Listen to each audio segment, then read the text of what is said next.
To the pumpkin. That is one. Can you imagine that? Yeah, that was awesome. No one should do the spear now. That's his move. Yeah. And we're live since JPO's not here. Welcome to the Lonely Marks Wrestling Podcast. Oh, JPO just missed it. Now he's here. Oh, we just went. Oh, shit, What? JPO. No. Start from the top. Who's live? We are. We're live. Is he live? No, we are. Barber's live. Technically, we're all alive. Yeah, we're all live. We're alive. Everybody's Oh, live. jeez, I hope we're all live. Wait, what? Yeah, we are all live, as far as we know. Yes. Welcome to the Lonely Marks Wrestling Podcast. Why am I talking right now? Because Jacob didn't think he was going to be here tonight, but now he's here tonight, and so he's not really prepared. He's not really prepared to host tonight, but he's still going to participate. So thank you, Jacob, for at least being here. You had venue issues, apparently, something like that. Yeah, they had the venue that I was going to go to. They switched to Thursdays like a month ago or something. They already had something booked for this Thursday, which I just found out about today because I was going to go up there. And because it's most of the open mics I do, you sign up in advance. This one, it's a show up, go up sort of thing. So I was going to show up and go up, but can't show up and go up because somebody else is already up. Oh, okay. Like a band, you could go up and play. I think so. I think it's it's a music venue also. So Okay. Go and play guitar. You could play funny stand-up songs. no, it was like they were like real musicians. Who's Stephen Lynch? Come on. Yeah, Stephen Lynch. Yeah, or you could do like those sets that people would do back in the day where somebody would be playing acoustic guitar while you're playing jokes. Like, you ever see some of those albums? Somebody's I like Dimitri Martin. He does that. Yeah. Yeah. But anyways, well, Jacob's here, so we're not talking stand-up. We're talking some wrestling tonight. And let's talk to our people. So, Jacob, how are you doing tonight, sir? Are you ready to talk some wrestling instead of tell some jokes? Yes, I am ready to talk some wrestling. I'm excited to be here. I'm excited to talk AEW. Not only because I may have gone perfect in the predictions, but because I've got some stuff to say about the show. Yes.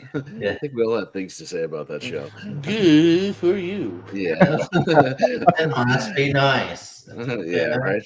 Yeah, this is my first predictions win of the year. Okay, let me have this. You can have it. It's Fair enough. Yeah, shit. My bad. I've won a lot, so it's fine. I was off by one. I didn't know that. I was off by one. I should have picked Adam Cole. I've been keeping track. My brain was with Adam Cole, and then I don't know. I picked Garcia just to be different, whatever, because I thought Garcia could use the win. Because now he's just gonna probably just be off television for 6 months, like Wardlow. Cole needed that win though, man, for being an almost A star. And the devil shit not working out. I was like, he kind of needs this more than Garcia. He can bounce back later. Cole's looked like a jobber or like a bitch lately. So we'll talk about that when we get to Dynasty. Richie, how's it going, buddy? It's been a long time since I've seen you. I've done a lot. Actually, a few things. A couple of things transpired about a few minutes. I told Makira, right? I was like, hey, Dave, to put the pillow away because the dog's likely to chew on it because. Because she had, and she forgot. I wheeled into a snowstorm. So I'm sorry, and then the blind on the pillow. So yeah, I had to clean that up. So yeah, that's gonna be fun. But I'm here, and ready to talk some wrestling. JPO, you're here too. What's going on, buddy? How you doing? I am here, absolutely. No, doing fine. We're still counting down the days to Mania. By the time you hear us next week, that's the go home show. So we're getting there, baby. Yeah, no, it's coming up very, very soon. Literally, looking at the calendar, we've got another SmackDown tomorrow night. We've got Raw next Monday, and that's the go home Raw, at least for WrestleMania. So that should be a big show. Will we see John Cena or The Rock? I don't know. We'll talk about it. I would hope so. I would hope that the last John Cena would be the only thing we got before this, this culmination of this match. We'll see. And then we have one more SmackDown that will be in Vegas for Vegas Mania weekend. So that should also be an eventful show as well, since everybody will be in the same city, and presumably everybody from both brands will be all over that show. So, but yeah, we are literally just a little over a week, 10 days or so till night one. So yeah, we are very close. 9 days till night one. Yeah, that's right. We're getting very close. I'm assuming this week, Jacob, we should find out the structure of what's on night one, night two, at least, maybe not the order or whatever, but yeah, I'd say we'll know, at least what's on what night to look forward to by the time we get our predictions next week. So hopefully we'll have that all laid out, and we'll see. But yeah, let's talk about this past week, though. We'll talk a little fantasy. Jacob doesn't have the point totals quite ready yet, but I do have. I do have the roster in front of me and the results, so we could at least see who would theoretically get points for stuff. So going back to SmackDown, we did have the debut of Rey Fenix. We could talk about that. Rey Fenix getting a win against Nathan Frazier. So once again, Richie, half of Fraxium showed up on SmackDown again. This is random because wasn't this in America? Like, why was he here? They needed somebody to run to work. It is what it is. I don't know. It's a little more random, but still, I think at the end of the day, they're just thinking, who can he have a really good cruiserweight style match with? So, they went with someone a little different. I think they tested the Axioms. Now they're testing out Frazier. So, also might have been because of that. Now we've seen both of them on main TV. So. But yeah, so nobody has Rey Fenix quite yet. We'll talk about that, see if anybody wants to pick him up. We'll open that up for a discussion here in a minute. But our result after that, LA Knight in a non-title match defeated Tama Tonga. So Richie will get some points for LA Knight, just picking up not a title defense, but a victory nonetheless. Yeah. I'm not going to get points for a title defense. I'm just going to put it out there. I'm just saying. Yeah. Don't you get points for title defenses, Jacob? Or no? Or just you do, but I'm saying that there's no way to beat Jacob. That's what I'm saying. You're talking about WrestleMania? Yes, I think I'll have a very lucrative WrestleMania. Thanks, Richie. I'll look forward to that. 5 bonus for a defense, and then 10 for a win. Okay, gotcha. We did have a number one contender match for the SmackDown tag titles. The Motor City Machine Guns defeated DIY. So once again, Jacob getting all the points for participation there. All the points to this That's right. So he's dominating the tag team division there. Nobody has Naomi or B-Fab with that match, so we move on from there. I believe no one picked that B-Fab. What a free agent she was. Yeah, right. And then we had a last man standing U.S. title number one contender. Jacob Fatu defeated Braun Strowman, so I get points for the main event, right, Jacob? And a win in the main event for Jacob Fatu. So good stuff there. So pretty even. Yeah, that was all of SmackDown as far as I can tell. If I remember, you're sitting at 30. I've got 15, and Richie's at 10. Okay. JPO, thanks for being here. Well, he got a little points for Raw. We'll talk about it. Raw. We had our opening match was a Intercontinental Championship match. Lyra Valkyria defeating Bayley. So Jacob picking up points for a title defense. Yes, there. So successfully defending against Bayley, and nobody has Bayley. Again, somebody could drop somebody at some point and pick up Bayley. We don't know, but I think everybody seems to have solid women that are getting work right now, so there's points going around there, a lot to pick from. Match number 2 was a trios match, the LWO of Dragon Lee Cruz and Joaquin taking out the Creed brothers and El Grande Americano. JPO at least getting points, I believe, Jacob, because the Creeds did wrestle as a tag team as part of a trio. Doesn't that count? Yeah, I believe that still counts. So that still counts. And Chad Gable, we assume, under that mask. Yeah. Again, El Grande Americano, but, we'll give it to until JPO. It's proven otherwise. Until it's proven otherwise. And I'm assuming maybe by Backlash they'll have some kind of mask versus mask gimmick or something like that. So points there for that matchup. Rey Mysterio involved in that match as well. So Jacob, I believe. Another 5.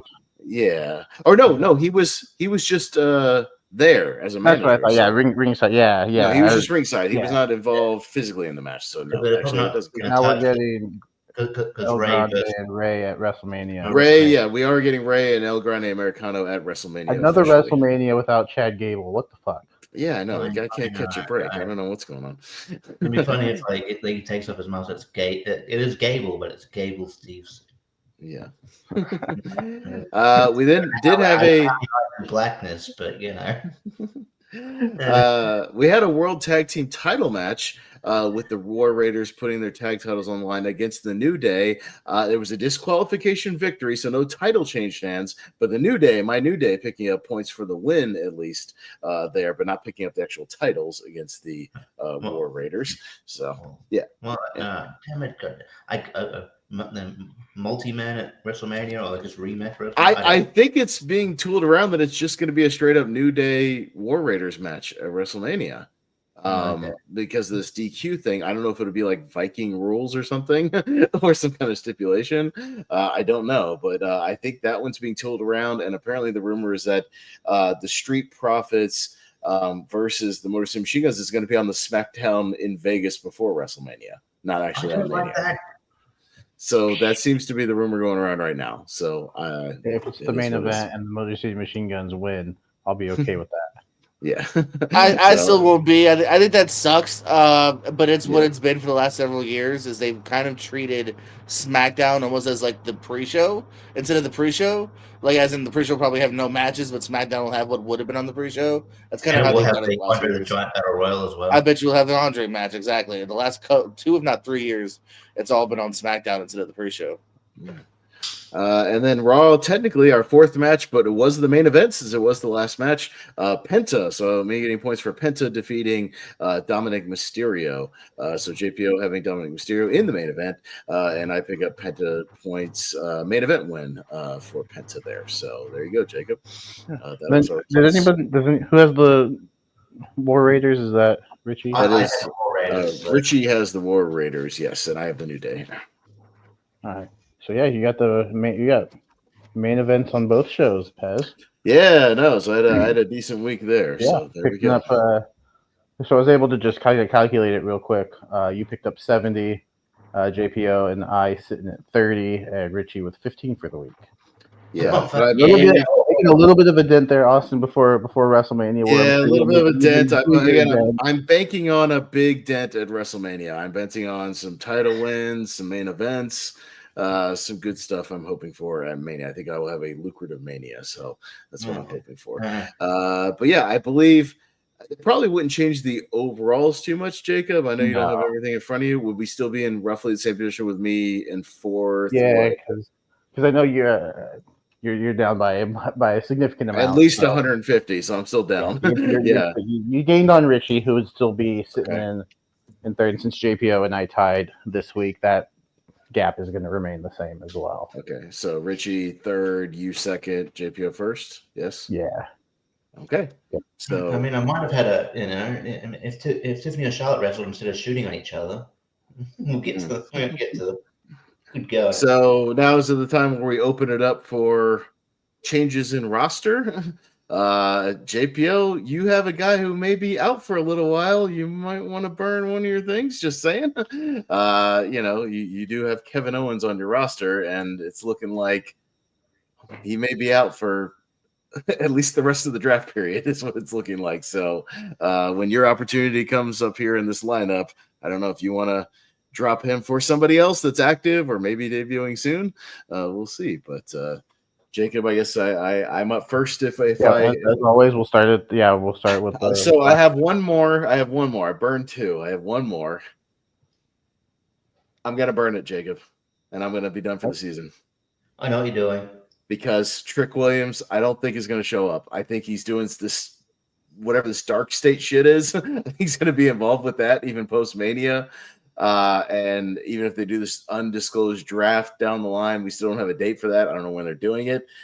I'm dropping Trick for Ray Phoenix. Fuck it. I'm picking him up. I'm going to pick him up. And I think he's going to get pushed. And then if he even tags up with Penta, even before we quit this thing, I'll get points for them teaming up individually. So you know what? Fuck it. I'm going to burn my last one. I'm going to drop Trick for Ray Phoenix. I'm going to pick him up. So I'm doing it officially. It's the way they're pushing it. It wouldn't surprise me if over Femi goes to the main roster before Trick does. Yeah.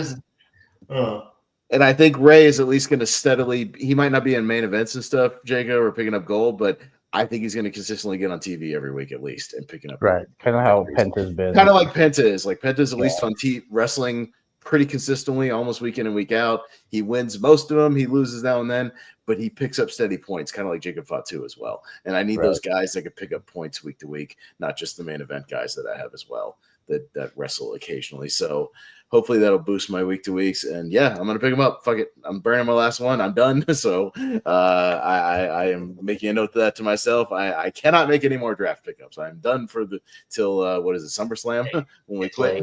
You do AEW, which is gonna be frustrating.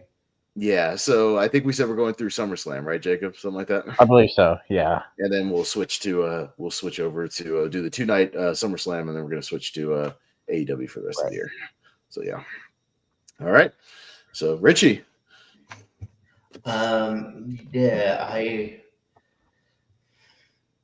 There's potential. I mean, the only one I would have picked up is one you just did. So, and then you've only burned one, so you've got two. So I've burned two because I picked up. Oh, that's right. You burned two. I've got two scratch marks. You picked up Finn Balor and you picked up the Garza. Okay. So I've only got one left as well.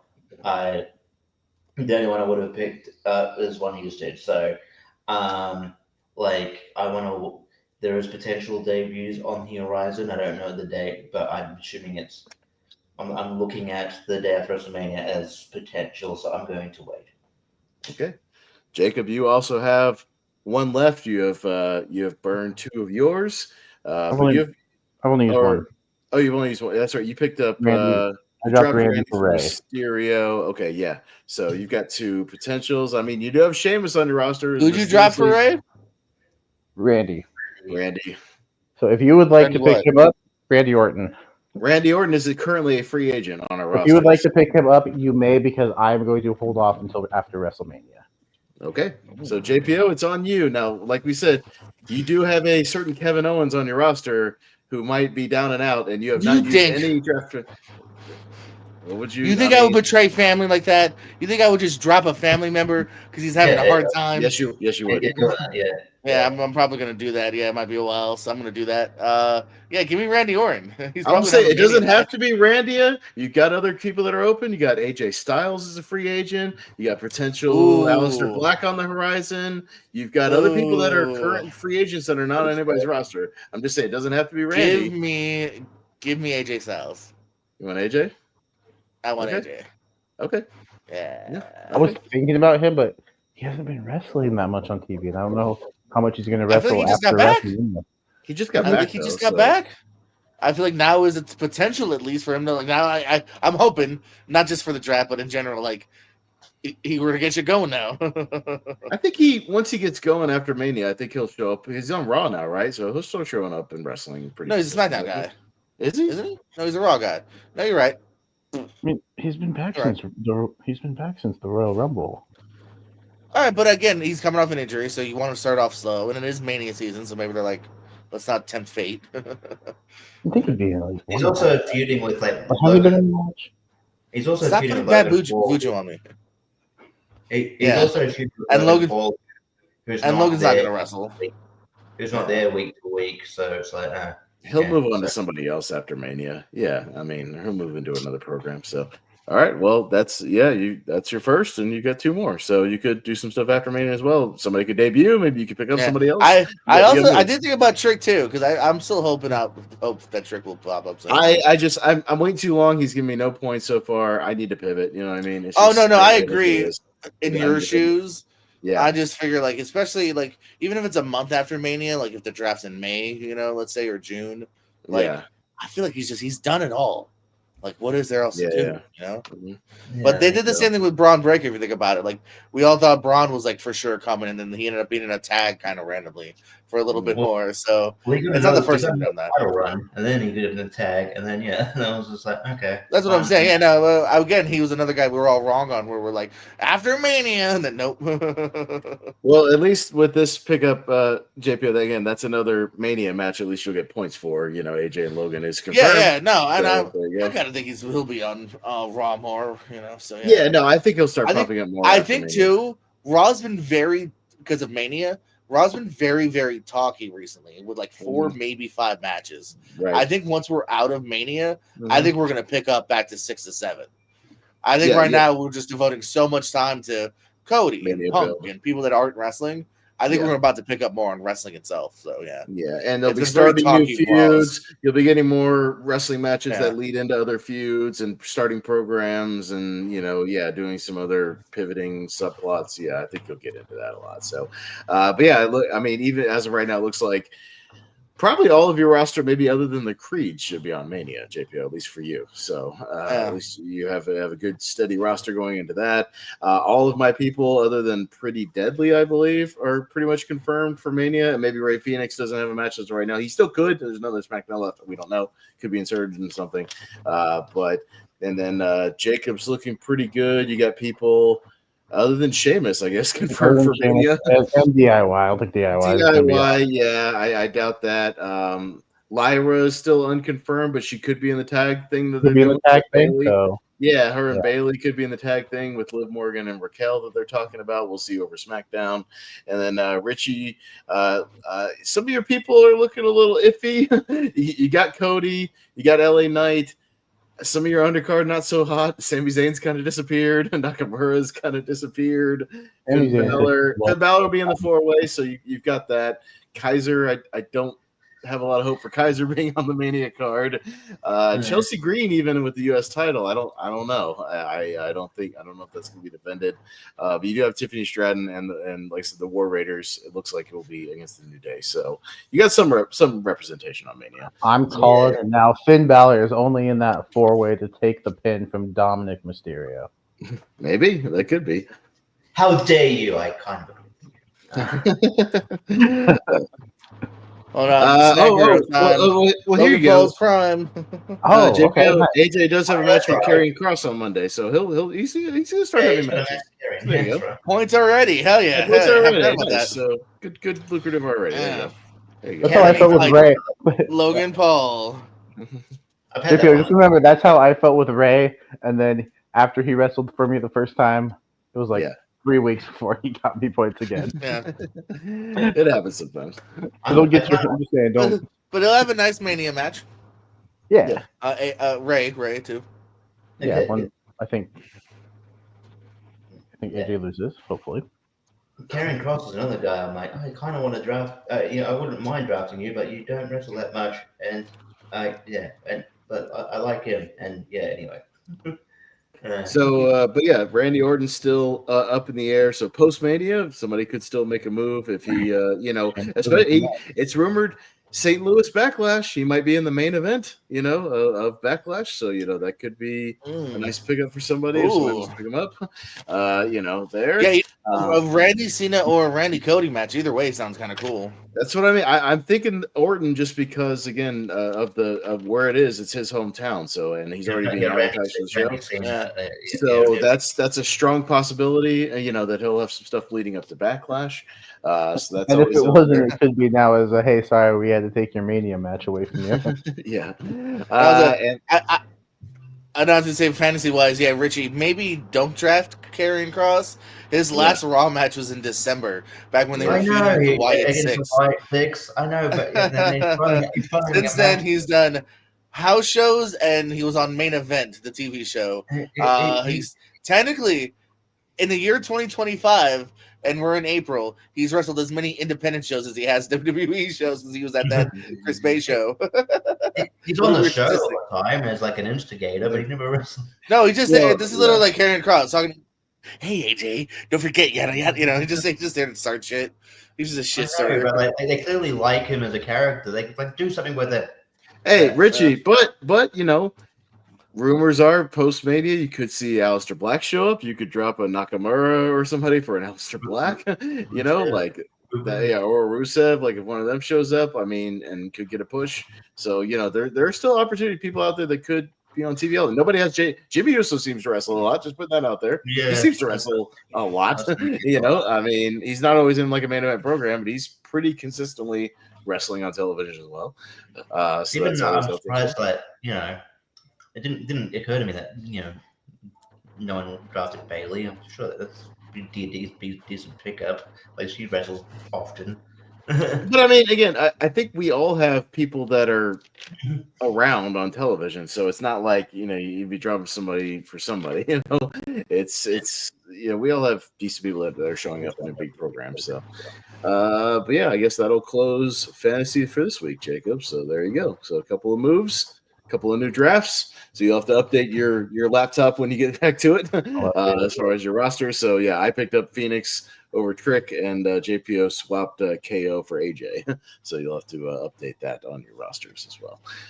There you go. So yeah, let's move into the news. Yeah, we'll talk AEW stuff. When we get to the pay per view, because we can blend pay per view into Dynamite stuff, whatever, that sort of thing. Yeah, maybe we should start with SmackDown. Biggest thing out of SmackDown, we know the favor now for CM Punk. He showed up at the beginning and end of the show. They kind of stretched it out to the end of the show. And the favor is kind of what I was talking about. It kind of came true that he wants Paul Heyman as his wise man for WrestleMania in his corner, playing some mind games with Roman Reigns, and wants Paul to be loyal to him. So Paul had to say no to his tribal chief about saying no to CM Punk's favor. He had to tell Roman no, and that made him very angry. And Seth, of course, just standing on the outside observing and laughing at all the shenanigans, all that kind of stuff. But it does add a psychological bit of drama to that match as far as stuff with Paul Heyman. Jacob, any thoughts on the favor and what this adds to that match as far as a little bit of the drama going into it? Yeah, and then even it spilled over into Monday Night Raw too. That promo between Paul and Seth. Yeah, I feel like there was a clip resurfacing of Punk and Heyman from 2013, where Paul said that when you main event WrestleMania, I'll walk you down the aisle. I'll walk you down the aisle. Yeah. So ever since that started resurfacing, I was like, long-term booking from 10 years ago. Man, what brilliant stuff by WWE. And you didn't even know he was going to be back in the company. So no, I think it's interesting. Yeah, definitely adds a psychological element to the main event of night one. Yeah, interesting dynamic. What's Paul gonna do? There's questions there. And then yeah, like I said, spilling over into the Monday Night Raw promo. Seth kind of, I don't know if he got in the head. That brawl, and then could have stomped him, and now he owes Seth a favor. Is that just it's favor mania? But what Seth basically said is his favor would be for Paul to just stay out of everything altogether and stay out of everybody's business, essentially. Right. So could that play into the match? Could Paul get sick of all the drama and just walk out on everybody? Just leave. Yeah, he could just leave, and take his ball and go home. He could. Or help Seth win. That wouldn't be the first time screw you. Akira Tozawa is now my Paul Heyman. It also didn't make sense when he turned on Brock for Big Show. I'm just saying. Yeah, at least Big Show's big and can be dangerous at times, I guess. But yeah, I don't know. It also didn't make sense when he aligned himself with Ryback and Curtis Axel was a Paul. Yeah. Remember when Cesaro was a Paul Heyman guy? Yeah. Good stuff. I'm looking forward to the match. I think it's the right choice to main event night one, and now this definitely adds an interesting dynamic. So yeah, I'm curious to see what happens. Yeah, Richie. Definitely. Adds more intrigue. But I was, because I think the triplet needed something. So that's kind of cool. Did you see there's a meme going around of Peter Griffin, the Family Guy, where the episode where he falls down, he convulses and he falls down a weird way, and it looks exactly like what Roman Reigns. After Roman took the GTS, all laid out.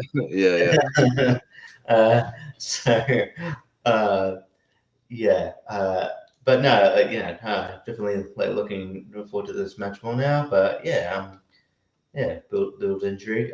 Wouldn't surprise me if maybe CM Punk and Roman feud more out after WrestleMania. Don't know how long if Roman's going to stick around. Much. If he's going to take a break till SummerSlam, I don't know. That would suck for you. I I know. I picked up Roman because he does wrestle big matches when he does wrestle and wins a lot. But yeah, as far as like how often he's going to wrestle, I mean, I think he'll wrestle between now and SummerSlam. He could be on Backlash or a Saturday Night's Main Event. Like I don't think it's out of the corner. Or that Clash in Paris thing is in June or something too, right? So there's something else. Like I think he'll be on some of those cards, maybe not all of them, but some of them. But I can see him, having a continued feud with either Seth or Punk after the fact, one-on-one. Yeah. But yeah, no, I thought this was effective, and that was pretty good. Yeah, JPO, any thoughts on the favor and Heyman and everything, all the drama? No, I think again, fun little side note of build up here to the triple threat match, and I'm looking forward to as well.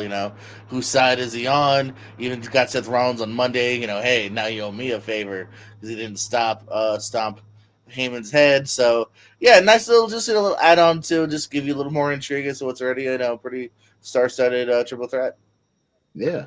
And some other stuff coming out of the SmackDown, some more official matches. Again, ones we thought were going to happen, but kind of made official now with graphics and whatnot, as JPO, I'm sure, will show off next week with all the graphics. Hey, they'll at least put out those fancy graphics, so, they'll be out there ready for JPO to show off when we do our official predictions. But yeah, LA Knight, obviously, and Jacob Fatu for the U.S. title is official since Jacob beat Braun in the last man standing match, so that should be a fun match for Mania. Jade Cargill and Naomi is official, one-on-one, so her getting a singles match this time as opposed to the that trios match they had at Mania last year. So we'll see how she does, just one-on-one. Naomi's a good opponent. If you're going to do it, she's a good opponent to have. I think it'll be. She came back at the right time for you too, because I thought you were going to drop her. Yeah, I was close, but then she finally showed up at Elimination. I was like, oh, thank God she's back on TV again. Okay, great. Yeah, but then the first time she wrestled on SmackDown, she lost. And I was like, what the fuck? Like, what the hell? It's like her first pinfall loss in like a year and a half. Like, what the hell's going on? That's weird. So we got that. And then, yes, we've got this SmackDown Women's Tag Tournament. So it's unknown who will face Liv and Raquel will face the winners of this tournament, but obviously we're thinking, Jacob, it's going to be Lyra and Bailey, most likely, as far as kind of a star power thing, with and they've set up those promos where Lyra's like, possibly looking into that with a tag partner and whatnot. So that's probably going to be where they go with that. We'll find out obviously in these next two SmackDowns, unless Bailey turns on her. I don't know. Yeah, we'll see. So those are official. And then on the Raw side, yes, of course, we got El Grande Americano. It will be facing Rey Mysterio at WrestleMania. So that has been made official there. We got officially the Fatal 4-Way for the Intercontinental Champion, Braun Breaker, Penta, Dominic Mysterio, and Finn Balor. Yeah, and I think you can make an argument, we'll talk about it in the predictions, but, you can make an argument for Braun retaining. You can make an argument for Penta, the hot guy picking up the title, and you can make an argument for Dominic sneaking out the back door, with that title, JPO, on your roster, sneaking out that with the IC title. Yeah, he could. I think none of us have Finn Balor winning that match, but the other three, I think you can make an argument for. Probably. For my points. Yeah, sorry, buddy. That's probably not going to happen. And then obviously the 3-way for the women's title is official: Io, Bianca, and Rhea. So, the night is shaping up. We'll see what happens with the male tag titles. If the rumors are true, if one's on TV and one's on Mania, we'll see. I guess. So I guess Brian was saying Roman's going to show up on Raw. That would make sense. I mean, to make another appearance. He'll be there, I'm sure. Officially, yes, Drew. I mean, we all thought Drew and Damian obviously at Mania was the thing, but now it's official, of course. So of course they were gonna have a match. I'm not sure if this is official. This is Wikipedia, so anything can anyone can update that. But they do have for night one Tiffany and Charlotte, as well as Gunther and Jay. I think we all kind of knew Gunther and Jay would probably open night one. Yes. And then they have the women's triple threat on night 2, which I think makes sense. I think you could probably open night 2 with that 3-way for the women. I think so. I think open that show. Yeah, I could definitely see that. And Tiffany and Charlotte being kind of in the middle of night 1, somewhere maybe match 3 or 4. And then obviously we know the main events are both nights. We know the triple threat and then the John Cena and the John Cena match on night 2. So and that brings the total up to 12 So 6 each night. That wouldn't be 6 too and bad. 6, and then if they add a New Day War Raiders match, that would be 7. I could see a 7 and 7, Jacob. You know what I mean? 7 on each, I think would make sense for Mania. 14 total seems about right. I think 7's a nice sweet spot to give everybody time. But not be too short, not too long. We'll talk about shows that are too long with Dynasty, with too many matches. I'm sure the show will still be kind of lengthy because it's WrestleMania. You're gonna have a lot of stuff in between, celebrity appearances, Hall of Fame. Musical stuff, whatever, in between, long entrances as well. But we'll get there. But yeah, so everything's kind of shaping up. Yeah, we'll see what happens both on this SmackDown and then, on these go-home shows. The go-home Raw should be pretty big since the last Raw before Mania. And then that last SmackDown, everybody will be in the house, obviously, for the final actual TV show before WrestleMania. Yeah, I hope we get another, John Cena and or The Rock, showing up to keep progressing that story. I think it would be personally kind of lame if that's all we got, is Cody just only by himself continuing to, push this Mania thing. I would want at least one more appearance from Cena or The Rock. I think Cena's now been advertised for one of the I think that's SmackDown. I think. So if that's the case, I would love to see The Rock maybe on Raw or something, because I think Raw is in Sacramento. It's in California. So if he's in LA, it's a hop, skip, and a jump up to Sacramento. That would make sense. But, I think The Rock, I'm sure The Rock will be at WrestleMania. You know what I mean? Like, he's not going to not be at Mania.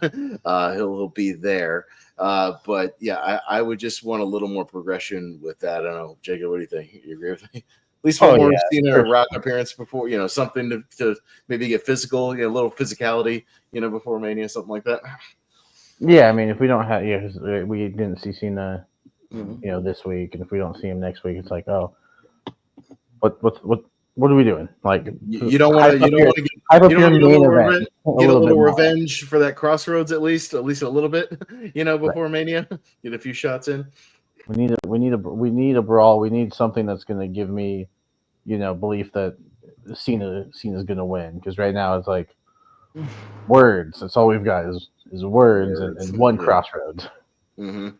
Yeah, we need another bus attack or something similar to that. Something to amp up the intensity. We got the amp up the intensity between Gunther and Jey Uso with the Jimmy Uso, bloody stuff. That was fun to amp up that intensity. And Jey cut a very impassioned, much angrier promo, this week. So I think we've reached that level with that. I think we need to amp up the title thing with that too. JPO, are we going to see Rock or Cena one more time? You imagine? I would hope so. It's possible. Like I was saying, you really could go either way with the end of Cena and Cody, because I think a Randy Orton match is perfect for either one, really. Yeah. You know what I mean? Where they're just reuniting the feud that he's had with Cena. They had so many matches against Cody, yeah. So yeah. Well, it was zoning out. No, just for a second, it cut out for a second, but I got what you said. Okay. But no, I know what you mean as far as like. It would make a nice dynamic if it was Orton in St. Louis, his hometown, being the uber babyface against the heel John Cena. If Cena wins, it's like, we got that match. How many times back in the day? I'm sure you could go on Cage Match to see how many times they faced off on pay per view. My God, was it like a dozen or something? God, yeah. It's something insane. No, they were tied to the hip for a while, yeah. But at least it would be a flip. At least it would be a flip of the dynamic, like with the flip of the baby faces and the heels. So it'd make it interesting. This time if that were to happen. So, and again, if you go Cody, it could be face, but they have the history with Legacy. Although I tend to think that if they do that match, it'll be further down the line, that with a little more build, I think you could really build that feud, with Cody and Randy, maybe Randy going back heel at some point, and with their history with those two. So we'll see what happens going into Backlash post Mania. But we'll get to actual Mania first. So what else you guys got on the news docket? JPO, you got any news tidbits you want to throw out there? Oh yeah, for sure. I was just trying to see about 3, 4. Okay, yeah, no, they were tied together. There was one year that it's like 3 within 1 year for Cena and Orton. Ethan Page might be getting a championship. Not only does it look like maybe him and Ricky Saints at some point, but he's also now back in TNA. He popped back in, and simply because he's an NXT guy, he gets a title shot. That's Yeah, all you that was needed there. They did like a whole like one number one contenders match on the show, which is like with Joe Hendry and Elijah, and then that ended in like a questionable, and then it's like okay, well, because I know it was not Joe Hendry, Kazarian and Elijah, and then Kazarian, gets a gets a title shot, gets a title shot, but also Ethan Page just like, oh, I beat Joe Hendry on NXT once. I get a title shot. I'm like, yeah, but you beat him in another company. It doesn't make sense. Uh, uh, so I'm like, he just gets one. All right, well, whatever. I don't know. Speaking of TNA, shout out to two people that I really like. Mance Warner and Stephanie DeLander just got engaged. Happy engagement to the young couple here.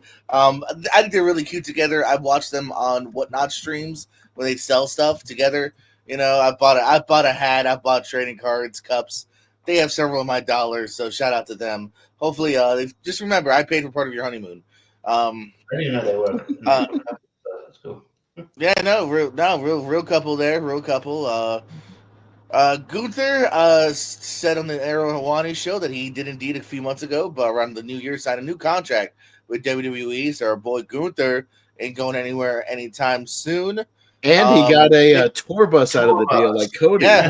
Yeah. So he negotiated a tour bus into that shows deal. That Yeah, no, it shows that he's a top guy because that's not something they're giving out to anybody. Yeah, who has a Triple H has one, and Triple H and Stephanie have one. It's top Cody, guys. Yeah, I mean Cody has one. Now Gunther has one. Yeah, then those are like the big like nice like buses. Those nice like RV buses. That comes with a driver, and that's maybe he doesn't like flying. Like Cody, he just wants to drive everywhere unless he has to fly.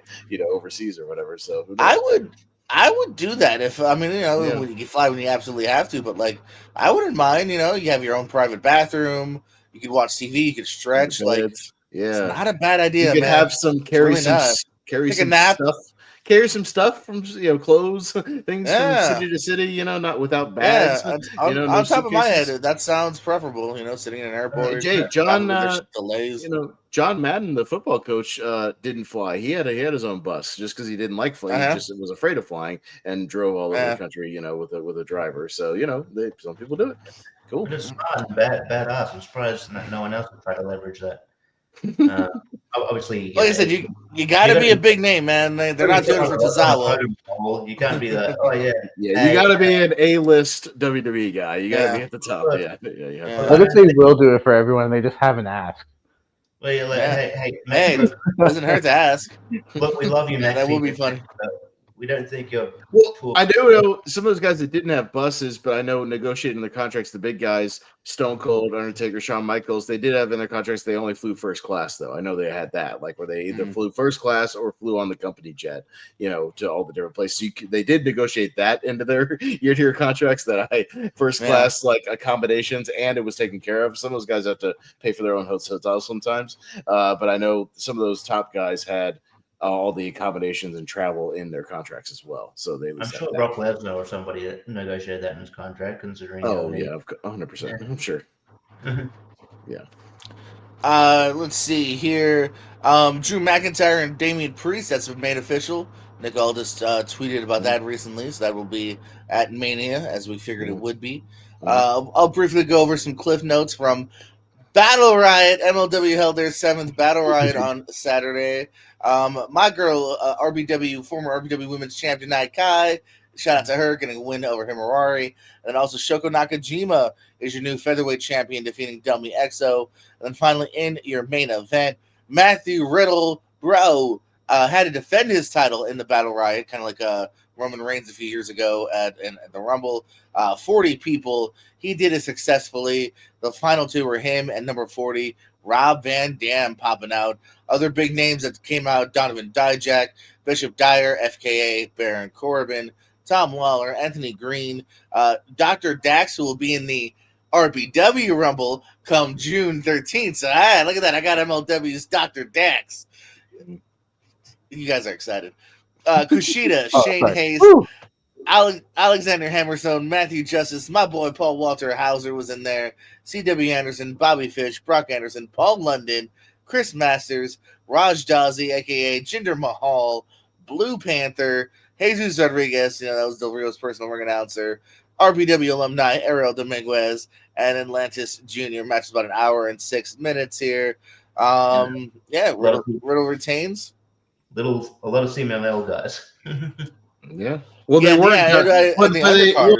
they were in California, so Lucha Guys was kind of a given that they were in California, and California's a lot of the undercard I didn't even mention was it was like a 4-way and a 6-man, and a lot of CML guys all at the beginning of the Rumble too, which is kind of funny. Like if you watch the last 30 minutes of the Rumble, you would think there was zero CML guys because for whatever reason they like front loaded the Rumble with them, which I thought was kind of weird. And if you notice too, I did say Hammerstone. It sounds like his time with TNA is done.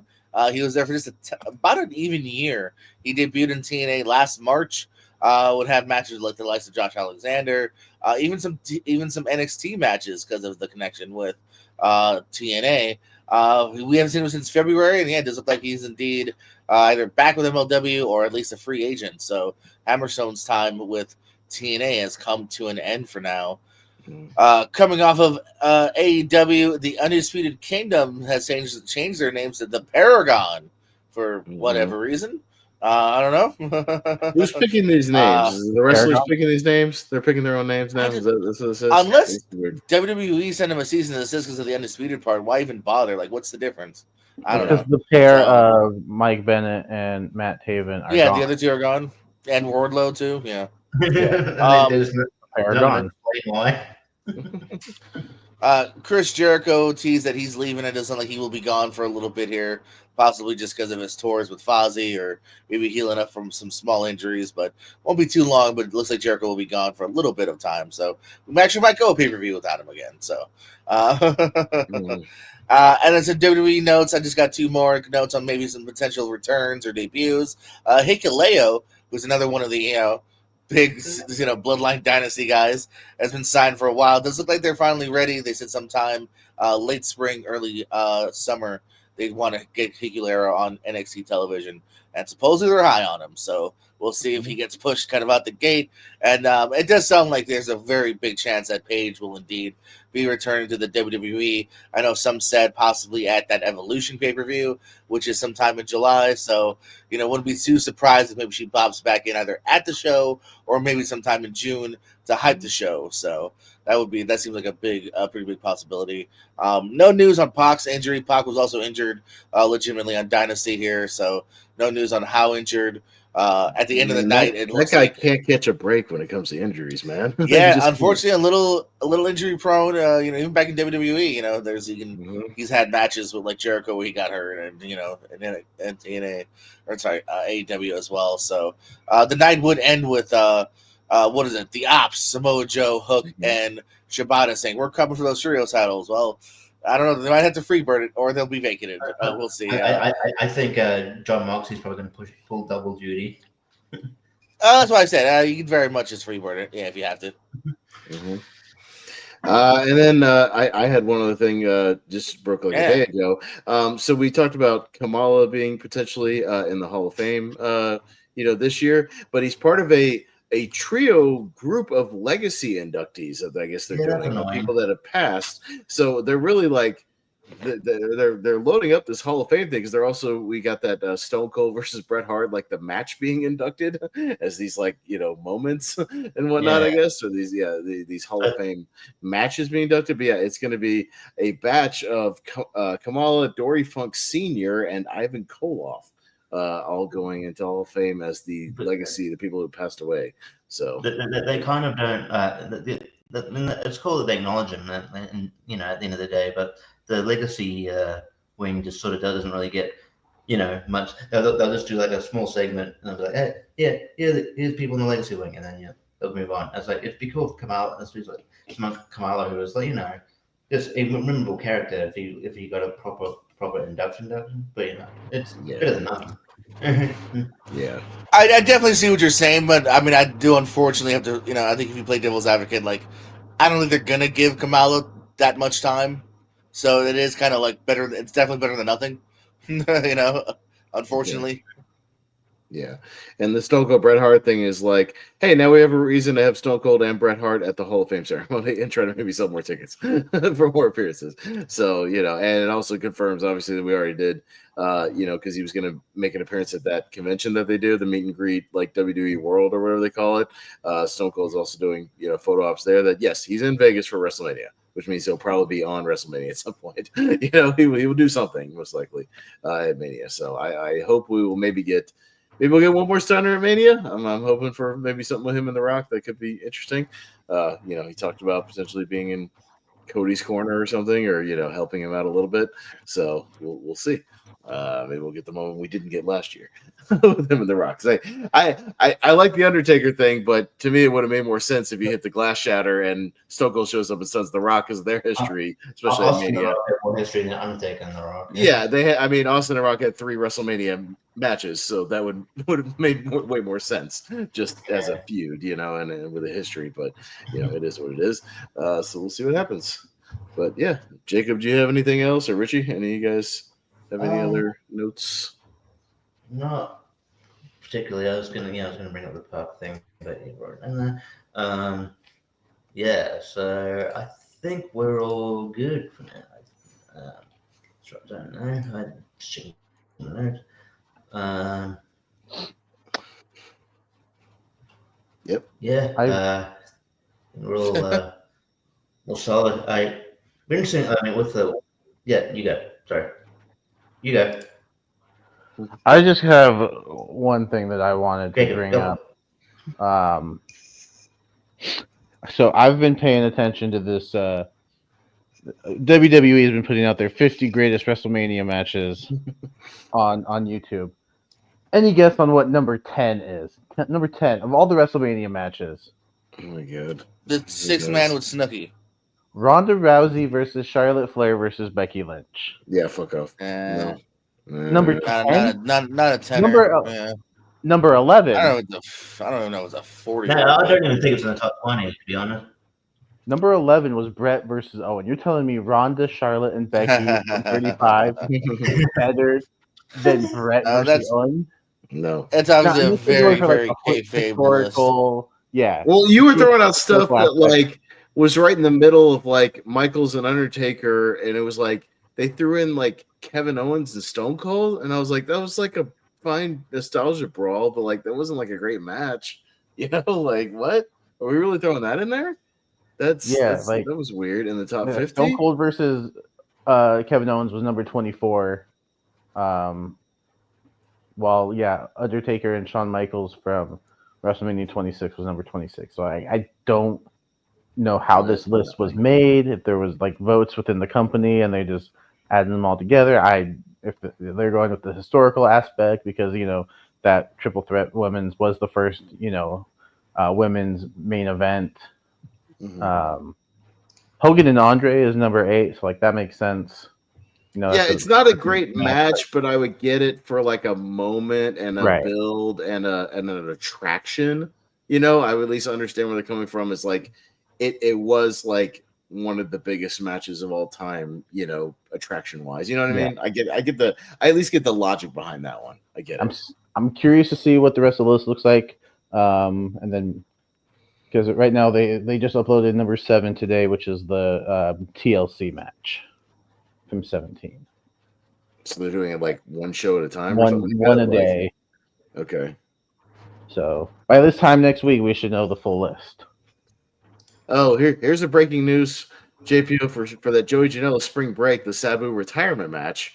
Him versus Joey Janela. I don't know how old Sabu is now or why he would want to do this, but it's now a no rope barbed wire match. Mm-hmm. I saw them mention that. Yeah, that was announced yesterday. They say before. Yeah, I was a bit surprised. Again, Sabu hasn't done anything in a couple years, and it's been several years since he probably should have done anything. So yeah, interesting choice there. The guy needs more scars, but he's all right. He's 60. Does he really need to be doing barbed wire matches? 60. I think he doesn't need to be doing any matches. To be honest with you. Well, I'm just saying, I get wanting to do a retirement match. That's fine. Does he really need to be throwing himself into barbed wire at 60? Do your do your leaps, one last time. Yeah. Do you throw the chair? I mean, hit his head a couple of times. yeah. You know what I mean? And just call it a night. Like, I think the fans will still be appreciative. I don't think you need to get tangled up in barbed wire like you do with Terry Funk.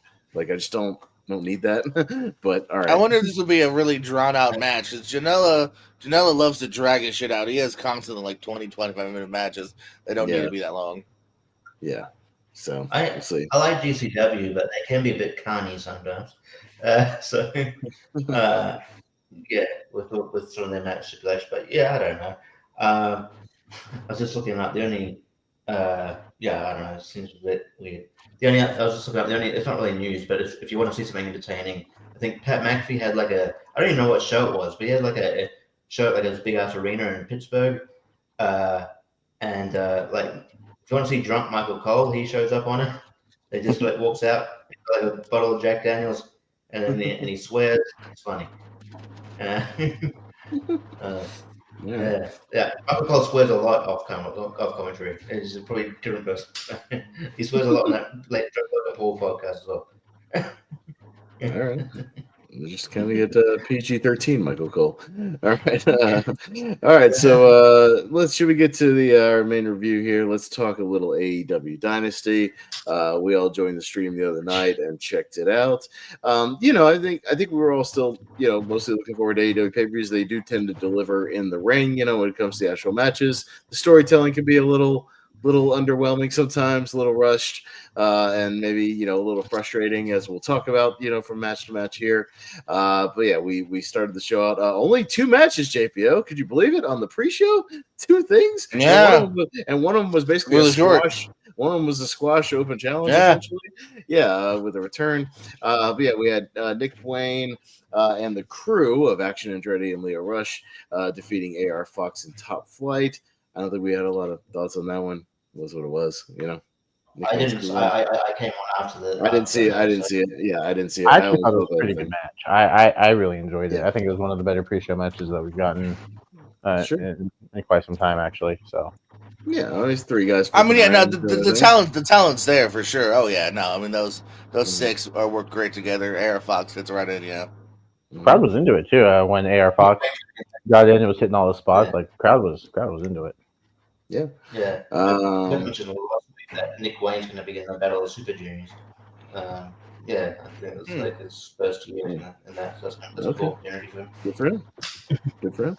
And then Max Caster comes out for his open challenge, and we get the return of Anthony Bowens. I think he had a kind of a new presentation, some new music and whatnot. He comes out, beats Max Caster in 40 seconds. I argued that it's good to see him back. I thought this should have either been done on TV or the main show. I know some people disagree with me. That's fine. I think to do it on the pre-show, I think is like, okay, you build something he's going to come back and you do it on a pre-show that some people probably did not see. I just thought it was a little, maybe do this on Dynamite where people might see it. I don't know. It's just me. You guys are free to disagree. I just don't think I would agree if main show would be better, obviously. And I feel like you could have had time for it, obviously it's not that long of a segment. My thing was just, because honestly, even look at us as examples. Like, not everyone here necessarily tunes in every week to Dynamite, but we kind of always see at least like that last pre-show match. Like, I feel like just as many people. Yeah, but I think you also could have swapped out. We'll talk about this show as well. Some of these matches could have been on television. You swap in the Max Caster Open Challenge, put it on pay-per-view. Oh no, that's fine. That's fine. And if you advertise that he's going to do an Open Challenge on pay-per-view, I think most people would be like, "Oh, this might be the Bowens thing." Like it kind of, people would at least see that and go. And for the first time ever too, Bowens was on the post-show scrum. First time ever for a pre-show win. They've never interviewed somebody from the pre-show on the scrum. So they did kind of try to treat it as like look who's back and looking good. Yeah, for sure. Anybody got any thoughts on that? Or at least because I remember they didn't do much because they don't have much on the pre-shows anymore in WWE. But I know back in the day when something noteworthy in the pre-show would happen, it was just a segment or whatever, they would at least show a replay on the main show. like of what happened. So at the very least, that something. Hey, by the way, They didn't have time to do that. I don't think that makes a difference. I mean, again, people that watch the main show probably, I don't know. I would think saw the well, maybe not. I guess that makes sense. I don't know. I don't think that makes too much of a difference. No. Yeah, But this happened. But yeah, I think if you want to, because they're clearly high on Anthony Bowens, like he had a whole new presentation. It's called like the Pride of Professional Wrestling. Yeah, I think they're gonna do something with them. I don't know where you go with Matt Caster from here. You keep doing this for a year. Yeah. Mm-hmm. But yeah, so I don't know. I think he'll get more of a boost if he was on the show, and yeah, I tend to agree it should be on pay per view. yeah. All right. Our official opening match of the show was an opening round of the Owen Hart tournament. Will Ospreay defeating Kevin Knight 13 minutes and 50 seconds here. So Kevin Knight getting his first pay-per-view match here. And yeah, again, he was a last-minute substitution. For who was it again? that he substituted? Jay White. Which that match. That would have been a hell of a match had actually, been on pay-per-view here. But Kevin Knight getting the showcase, and I think he got over with the crowd. I think the crowd, got into him. If you hadn't seen his Dynamite stuff yet, he had a good showing. Pulled off a couple of rocky spots here and there, but they covered it pretty well. I know there was one like in the corner, got a little wonky, but Will just pulled him into a German suplex. Some covered it fine. But yeah, crowd got super into it. Even booed Will a little bit, not like heels are, but I think they were kind of pulling for Kevin Knight to pull the upset, but it didn't happen.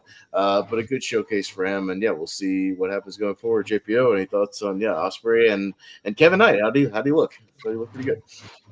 Yeah, no, like I said, I've seen a little bit of him in TNA New Japan. I knew this would be a good opener too. I'm kind of thinking this could be an opener. It's a good way to set off the tone. Just two big baby faces having a nice high flying match, and good first look of Kevin Knight. Yeah, I hate to say it, probably would have been better than the Jay White match in my opinion. I think these two clashed really well. So this was good. Obviously a kind of a foregone conclusion to who's going to win, which we might say again coming up very soon, but good match. Yeah, and I think again, people can get over even in losses if it's a really good match. People will get over in good match. Two guys have a great match, they'll get over. It doesn't really matter necessarily who wins, who loses. If they have a good performance, people will remember that. So, and I think this is the case of that. But Richie, big example of that, I think we talked about not long ago. Jeff Hardy Undertaker in that ladder match. Jeff Hardy got over huge. I mean, he was already over, but Jeff Hardy got over huge by losing, by nearly winning. I mean, but anyway.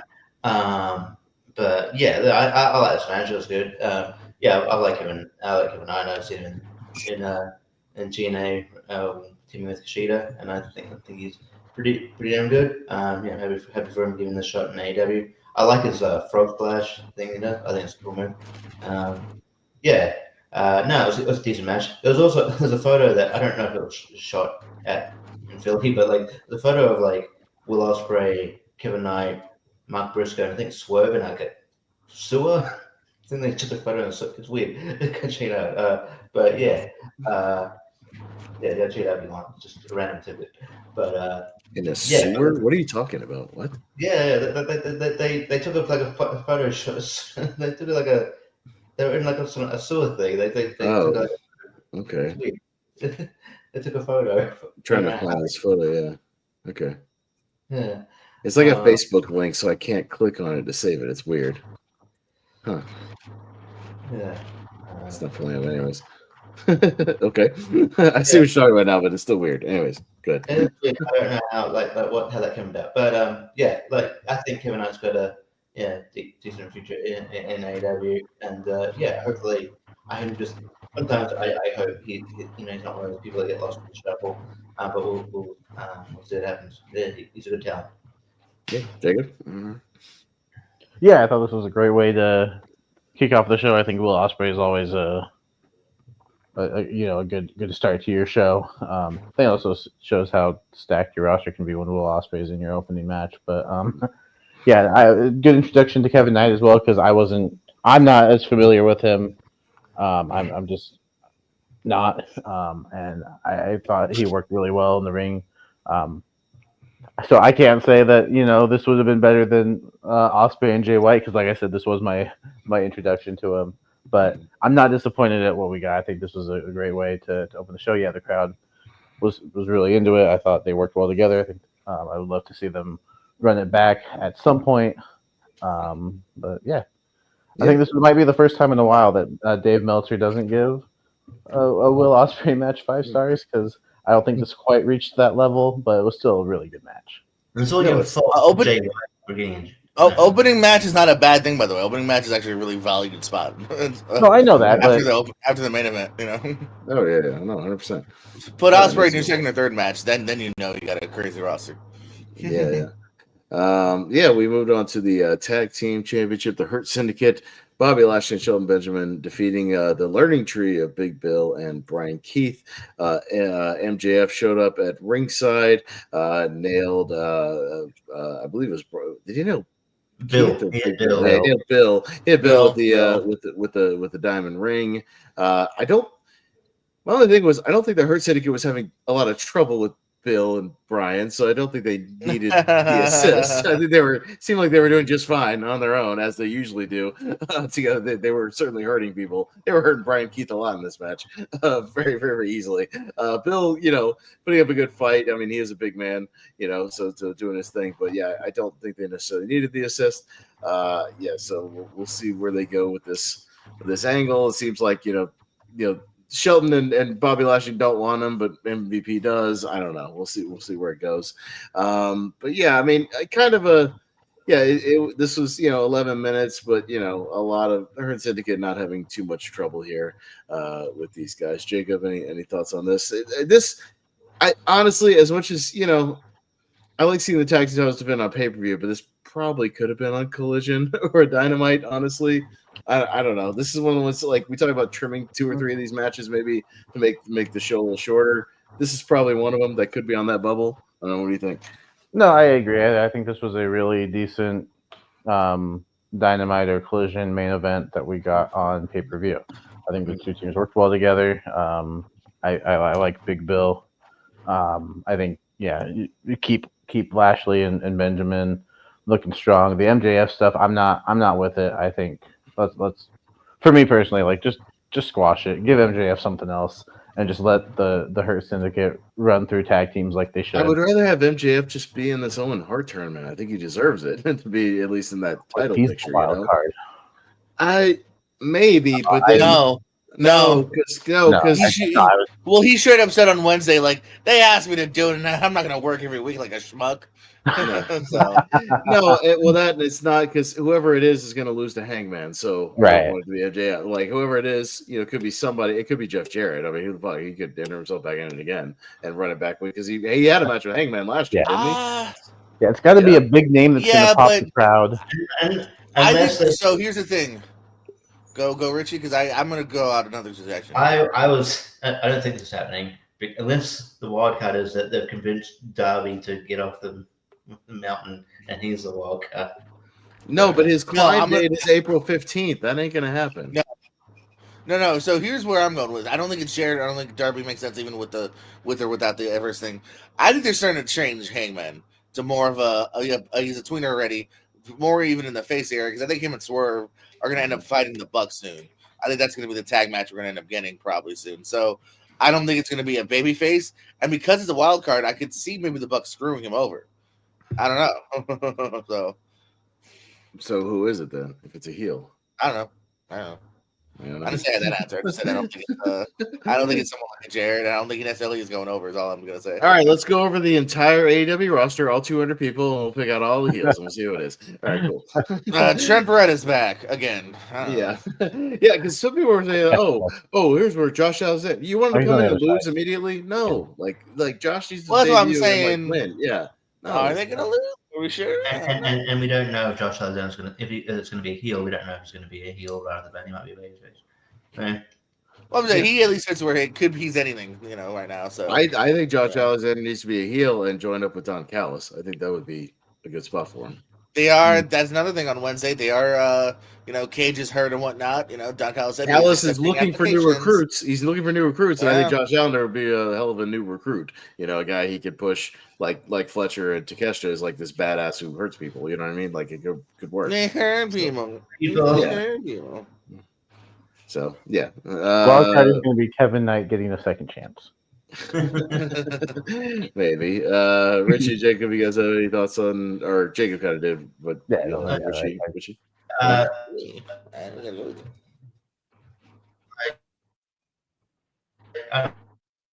don't know. Yeah, this was fine. Hang on. Yeah, am I back? Am I back? Kinda. You were breaking up for a second. Yeah. I think you're back now. You are now. Yeah. All right. Yeah, I feel like it was obviously, because obviously it's supposed to be Cage and Archer. But also feel like this match maybe was they're putting this match to just set up the angle on Dynamite. But yeah, this match is fine. But yeah, I don't know. It goes against MJF's character to me. So you want to be with Hurt Syndicate, and it just feels like this would have been the same thing where he wanted to be in a circle. But again, it goes against what he said when he came back. It's like I'm not going to be with anybody. I'm my own person. I'm going to be my own person. And why would you want to be with her? He's coming across as a cuck, and it's like not what I want that you have to be. So I don't understand this. I don't know. I don't want this to be the new worst storyline after you finally get rid of the. Well, nothing's going to top the Jon Moxley Death Rider stuff right now. It's the absolute worst storyline of the year. I think it's already almost locked in for that, unless something worse happens in the second half of the year. This is already there because we're 8 months in and we still have no idea what the fuck what he's talking about. The purpose, what he's talking about, what the purpose of this is, where this is going. We have no idea. Even the people in the crew don't know because Claudio at one point was like, "Oh no, we're not trying to tear down AEW. We're trying to change it." And then in the same clip, we're going to destroy AEW and everything it stands for. We're like, what the fuck? You guys, your real people don't even know what you're doing. Like, you have no idea what the fuck you're talking about.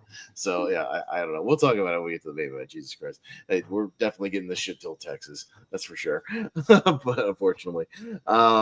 We had another women's Owen Hart tournament match. Mercedes Moné taking down Julia Hart, as I think most people thought she would, because I think she's on a collision course with Athena, more than likely. But yeah, Jacob, any thoughts on this one? Fairly quick one, 13 minutes. Maybe not her greatest match. Little choppy here, but Julia, the crowd got into Julia, especially with the submissions at the end and stuff like that. Like they were behind her. Yeah, I thought this was another decent one. I think this is another one you could have put on Dynamite or Collision.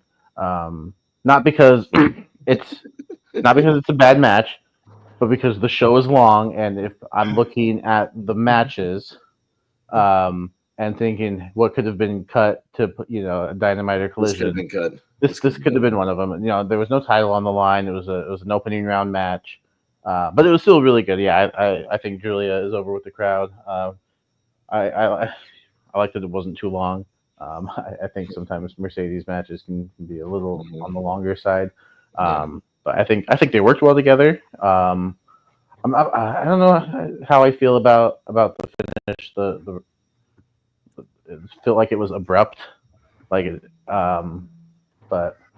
no, decent.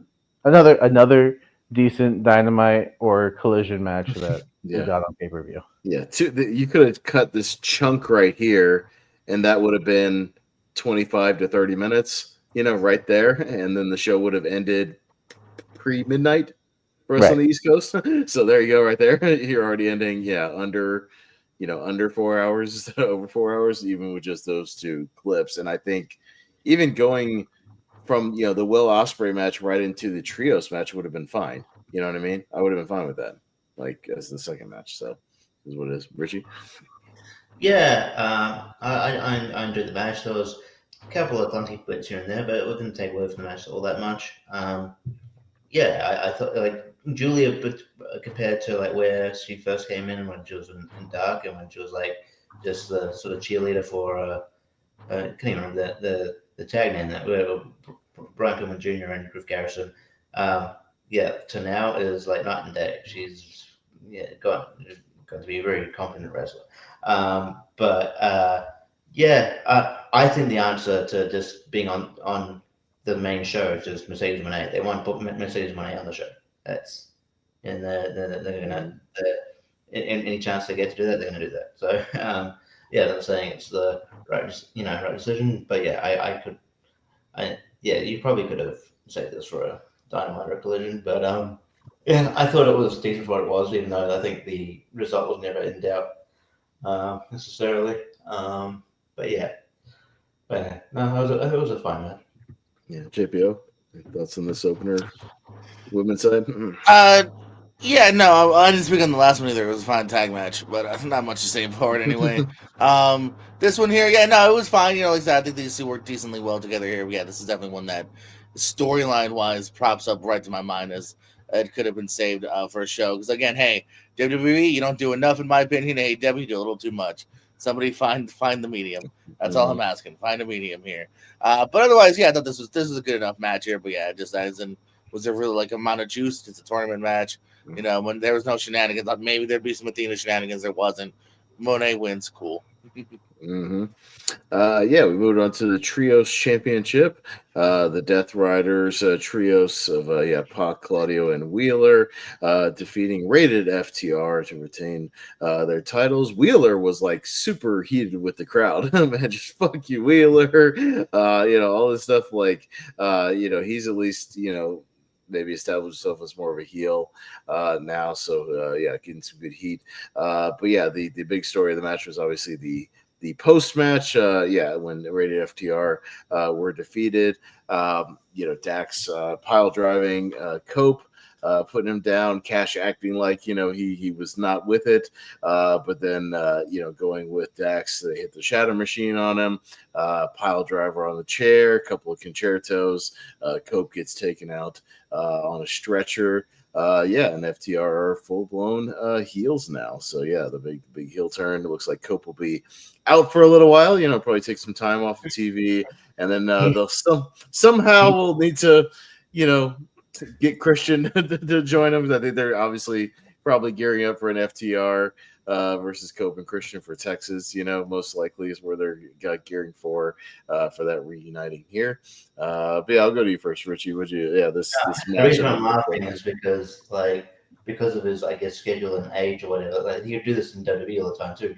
Oh, he's been taken out, and he just be off TV for like 2 months. Every time. It's just one of those things. It's one of those things where it's like, obviously, we talk about how we want the titles off all titles off the Death Riders, but it's like I feel like this is more an angle match, not Kurt Angle, but this is more a storyline match. It's just like, okay, it's okay, you weren't going, it wasn't like, can the Death Riders retain? It was more, can Cope and FTR get on the same page? And that was the story. It was like, obviously not. But I guess the question was, FTR gonna turn on Cope, or is Cope gonna turn on them? I guess they will find a way to get Cope tag partner, whether it is Christian, because Adam Cole has always said that he wanted to retire with Christian. That's one of the reasons he came to AEW. So I don't know how they work around that. Maybe they work to that now. As far as the match goes, it was good. Like all these guys are really good workers. I don't know. Like sometimes with with fuck you Yuta chance, you don't know whether it's like at this point it's like good heat or go away heat. But it's because like Yuta's like teased babyface turns like twice and then turned heel. It's like, oh, we're done with we're getting over it now. But it's still good and it's cool that he got the pin. He was able to get the pin.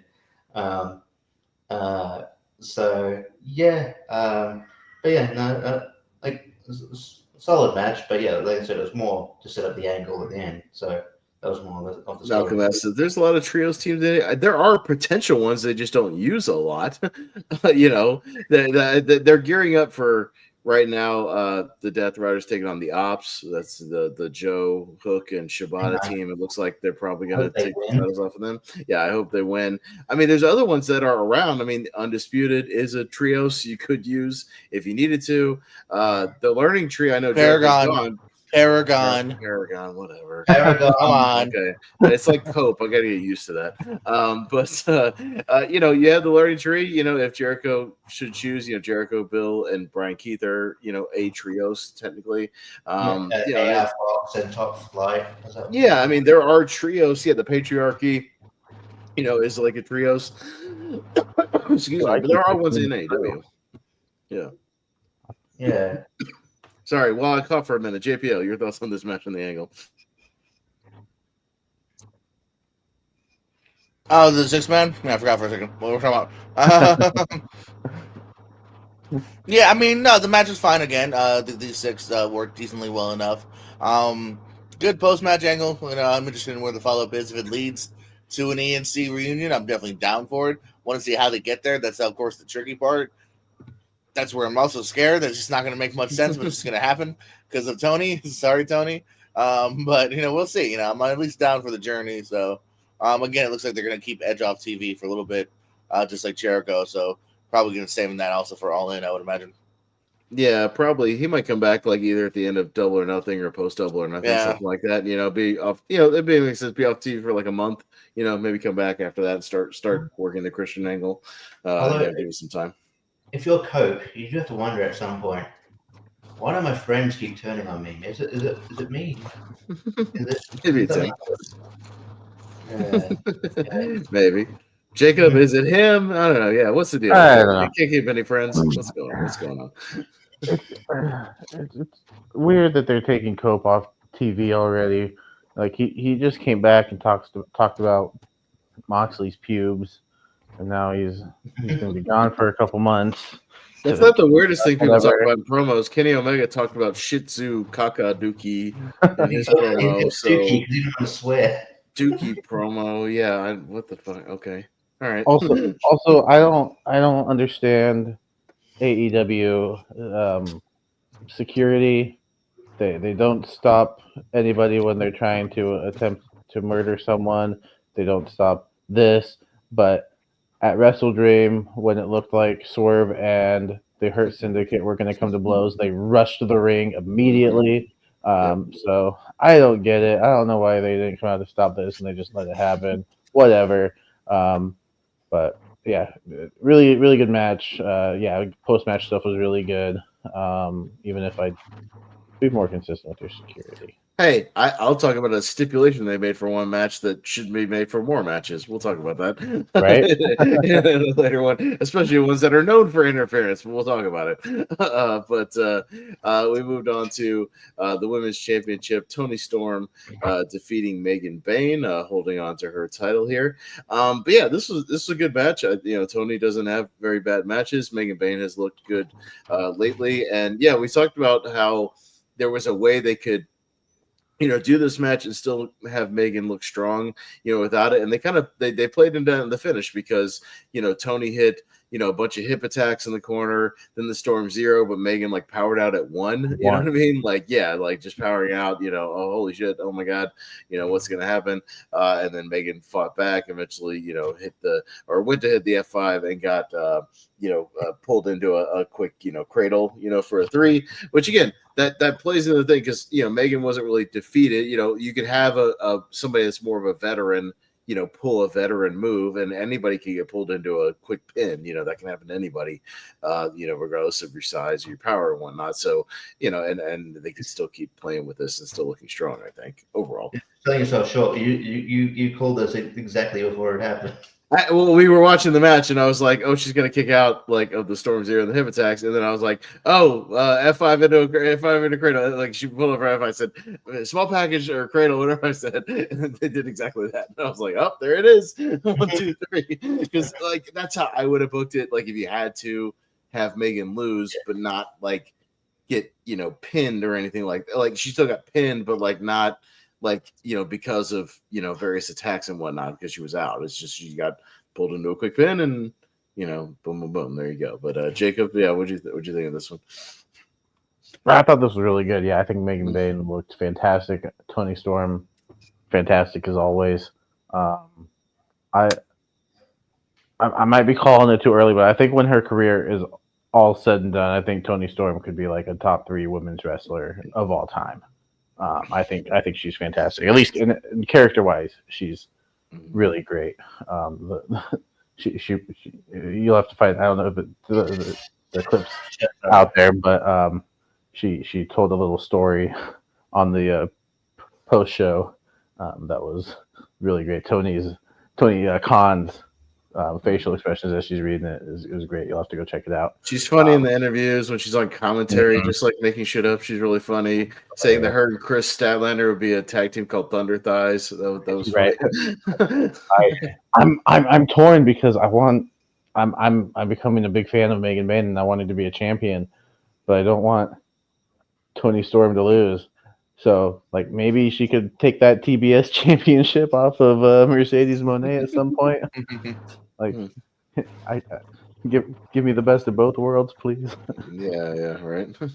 Richie. No, like Toni Storm was imitating that post press was funny. She's like, I think reciting Andrew Dice Clay sort of bits, but doing it in a really funny way.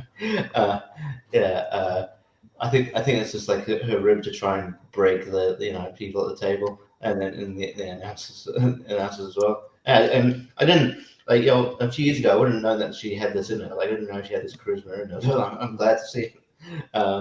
Hell, I was at the Dynamite when she debuted in AEW as just Rocker Tony. You know what I mean? Like backwards cap Tony. I was at that Dynamite and like. She got a pop and she had a good match, but there wasn't much like character there. She was just, I'm Punk Tony or whatever. There's not much to that character. But yeah, I'm glad she found this. This is great. Yeah, she's great. But yeah, I will give like AEW kudos when I feel like they need it, well they deserve it, and this is one of them. I think that the way they booked Megan Bayne has been great. Like she's been. Booked it as this like sort of monster, sort of kind of unstoppable force, and then the way she got pinned, she's still protected, and she's she looked good, and so I think that they've booked her solid right at now. I don't think I need to do anything different, so hopefully that continues because I think this has been really good. So yeah. Yeah, JPO. That's on the women's. Similar story to yours, Pez. I was at the first Swerve Dynamite match. You know what I mean? And you never necessarily knew he'd be world champion within the next 2 years. From where he was. It was people liked him, but this is way before Prince Nana and everyone loving him. So I saw Swerve at a Evolve show in Jacksonville. He wrestled Chris Hero or something, and it was a good match. But and the crowd was chanting Swerve. They were into the Swerve thing, it was Swerve, when he was just Swerve Strickland back then. This was before he went to NXT. But he's come a long way since then, obviously. Yeah. No, for sure. Yeah, no, big shout out to Tony. I know exactly how Jacob feels too. That's the only reason why I was like, maybe Bane's gonna get it because. I'm not saying I don't want Tony top notch on our TV all the time because even on post match scrum, check out YouTube Tony Storm Nantucket. You will not be disappointed. And then on Dynamite commentary, she was awesome. Even her entrance, she decided to crawl over the table to get to her spot instead of walking around. I just love Tony endlessly. So. And then, like you said, Pez, too, just another kind of just piggybacking off of thing. This is a good example of Bane doesn't look any weaker.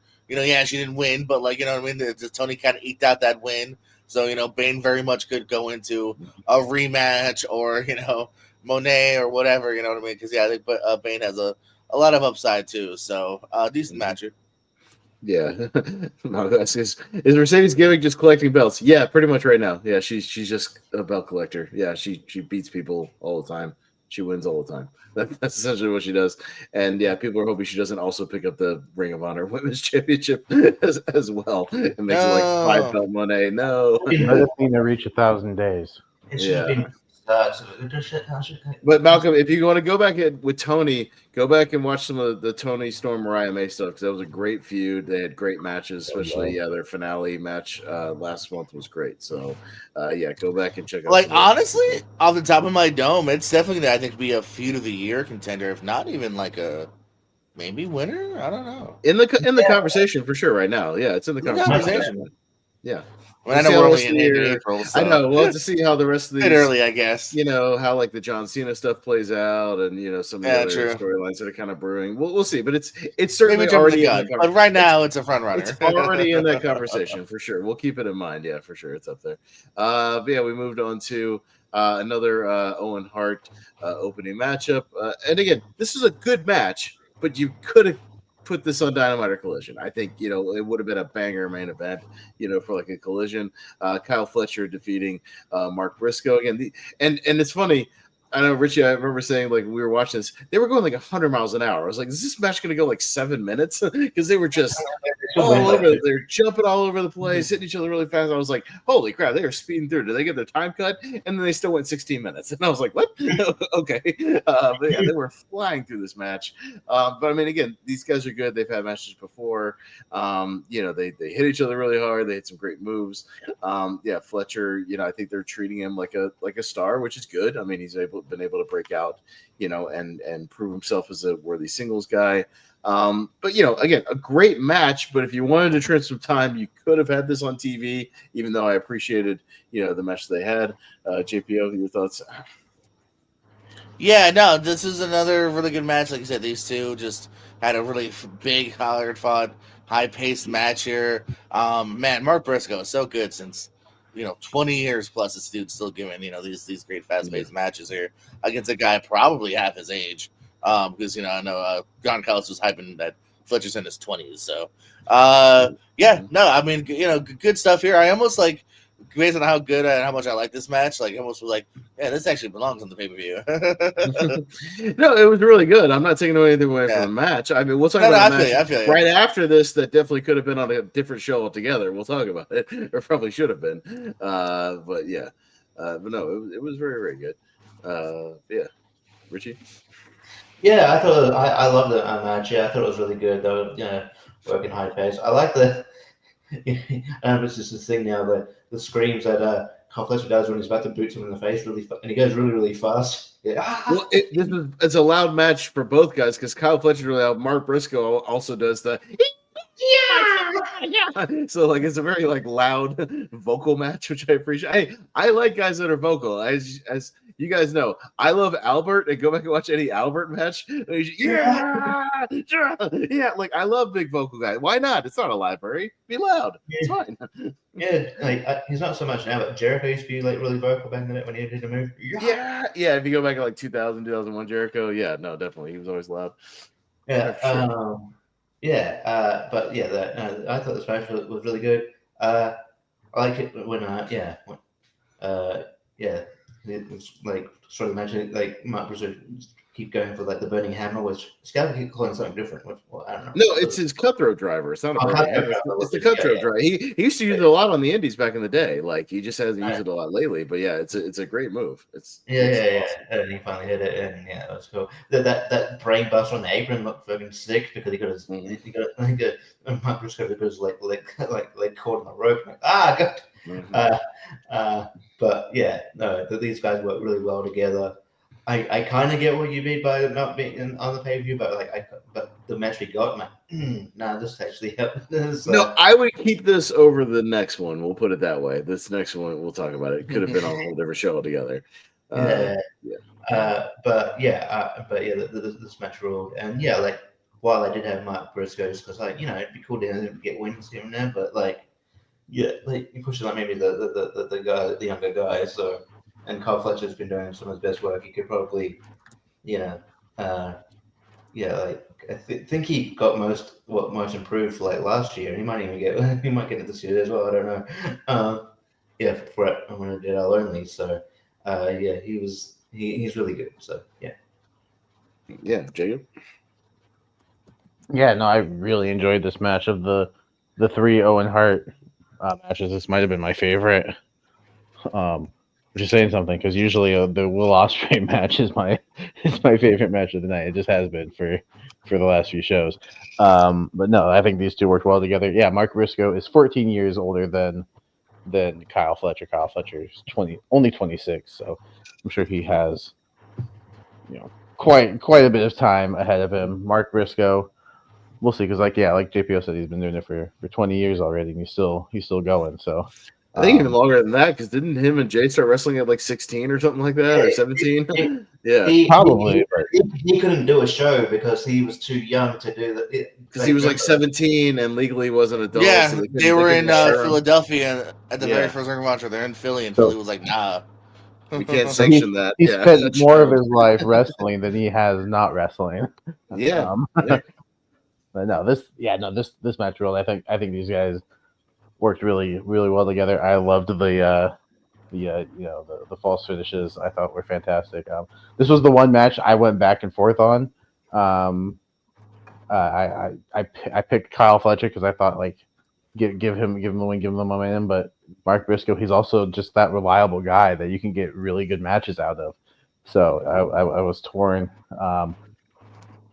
Glad Fletcher won for the predictions right, but this is one of those matches where it could have gone either way, and I would have been happy with the result. I think they're both incredible workers. So, fantastic match. Probably one of my favorites on the show. Yeah, no, it was really entertaining. Good match. Then our next match, title versus mask for the ROH Championship. Chris Jericho taking on Bandito. We had kind of a false finish here where Jericho used a bat and then hit Bandito with it, then got the pin. But Aubrey Edwards, who was not the main official of the match, I believe it was Paul Turner or somebody. But like she just happened to be hanging around. Yeah, she just happened to be hanging around.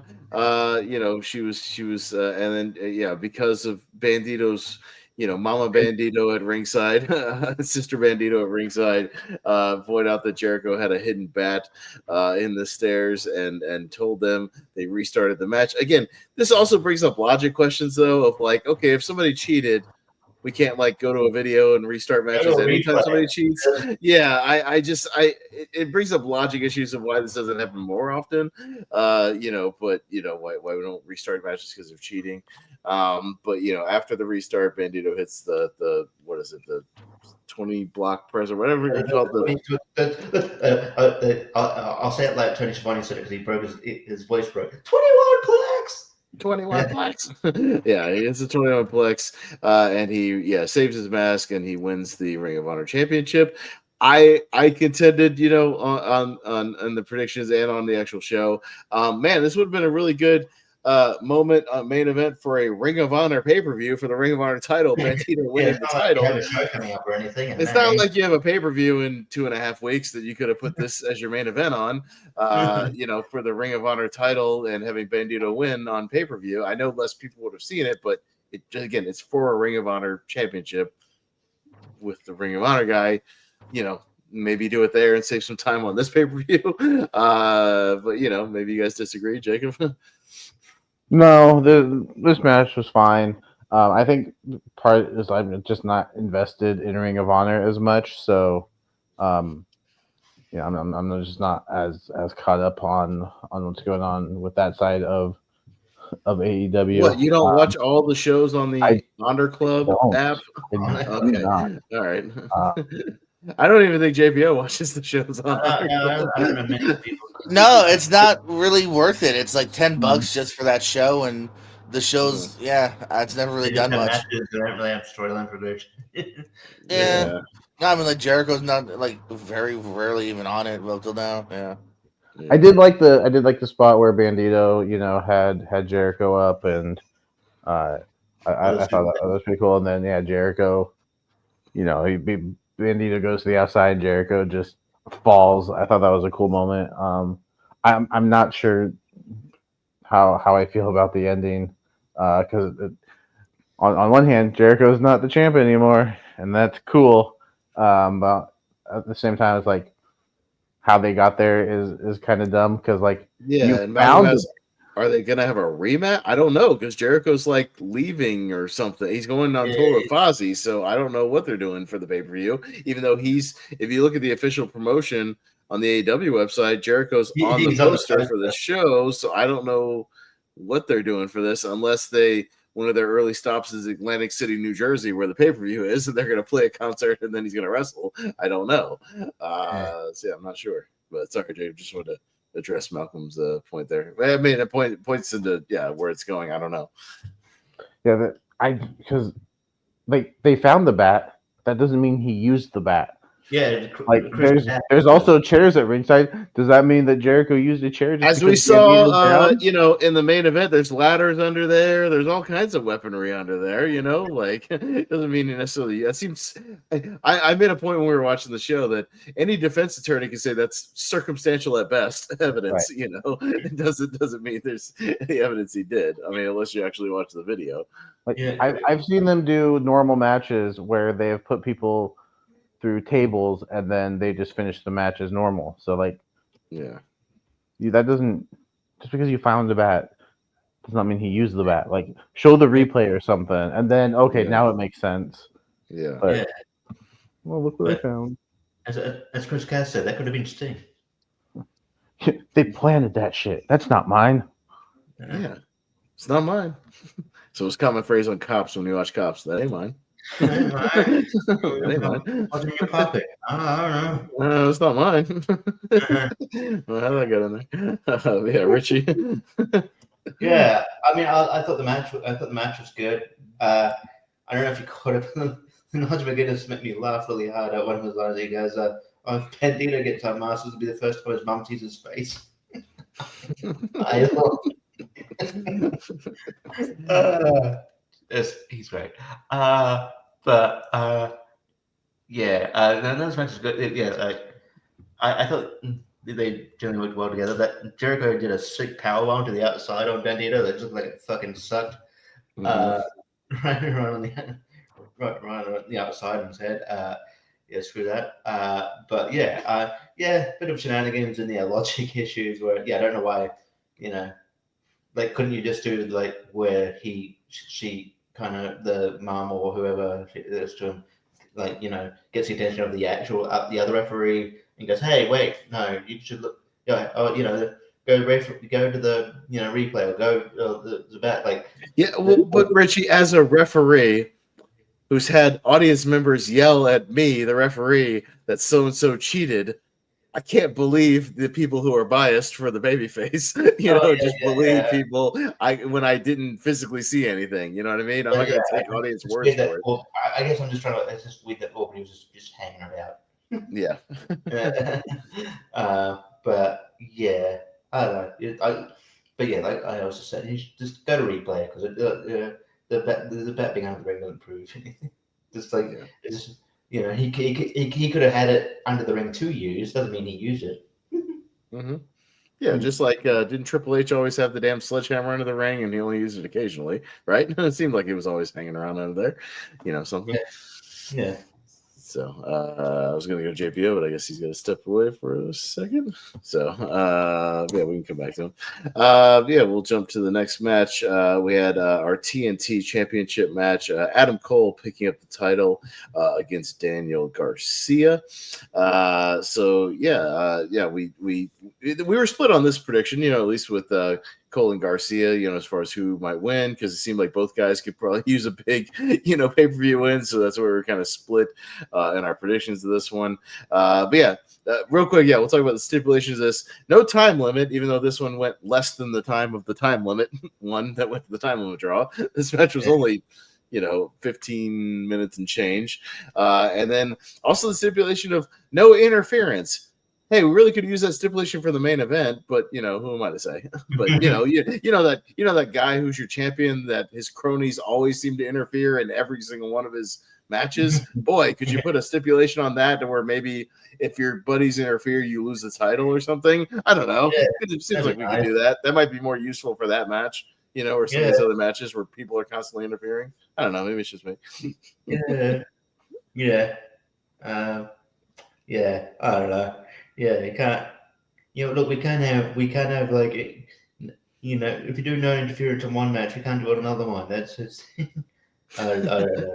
It's just Or weird. yeah, shouldn't that just be a general rule in most wrestling matches that we don't have outside interference? But I mean, I understand not every single one, but especially in ones where it seems like in every other previous match, people, your guys are interfering on your behalf constantly. Maybe we should do something about that.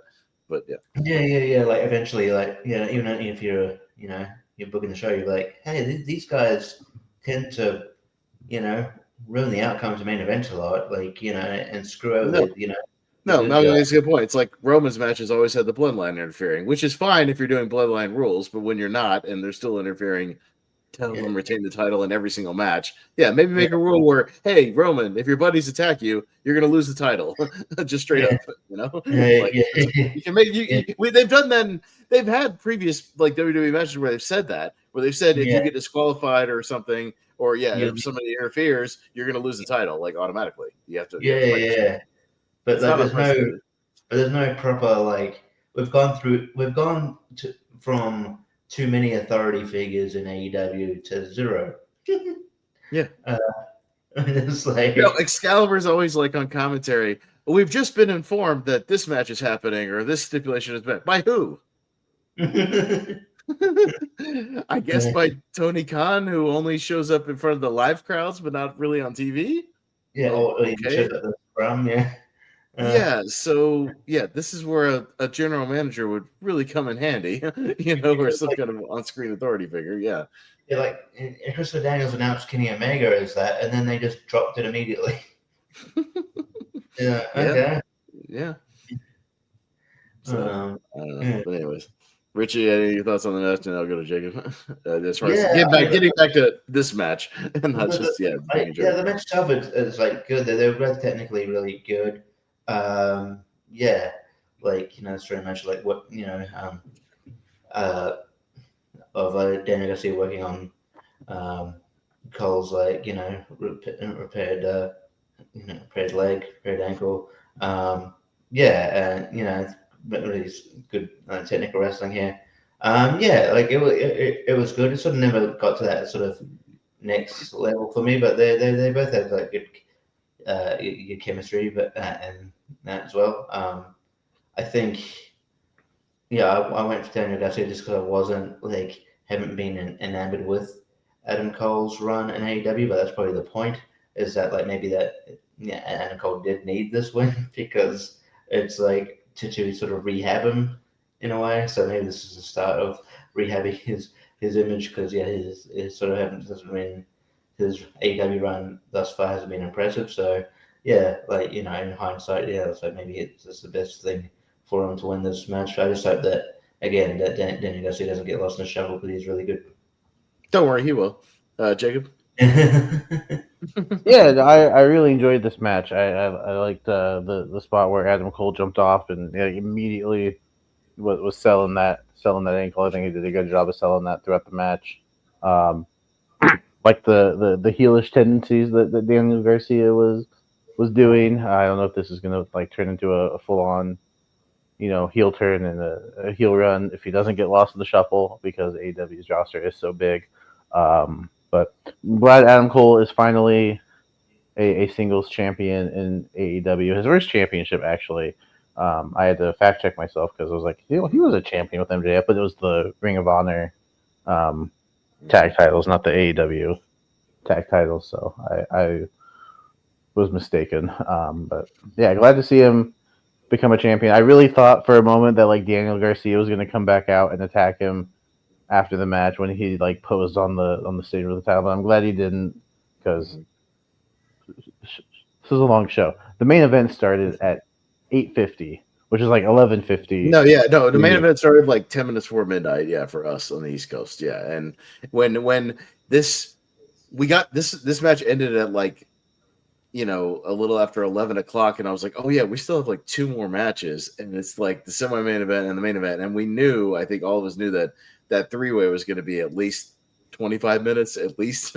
Ended up being like 30 something. Like 33 or 31. Just under 31. Yeah, that's what I mean. We were all like, yeah, that match is definitely gonna get some time. So yeah, we're in for a night. So it's gonna be a long one. Yeah, we're contemplating.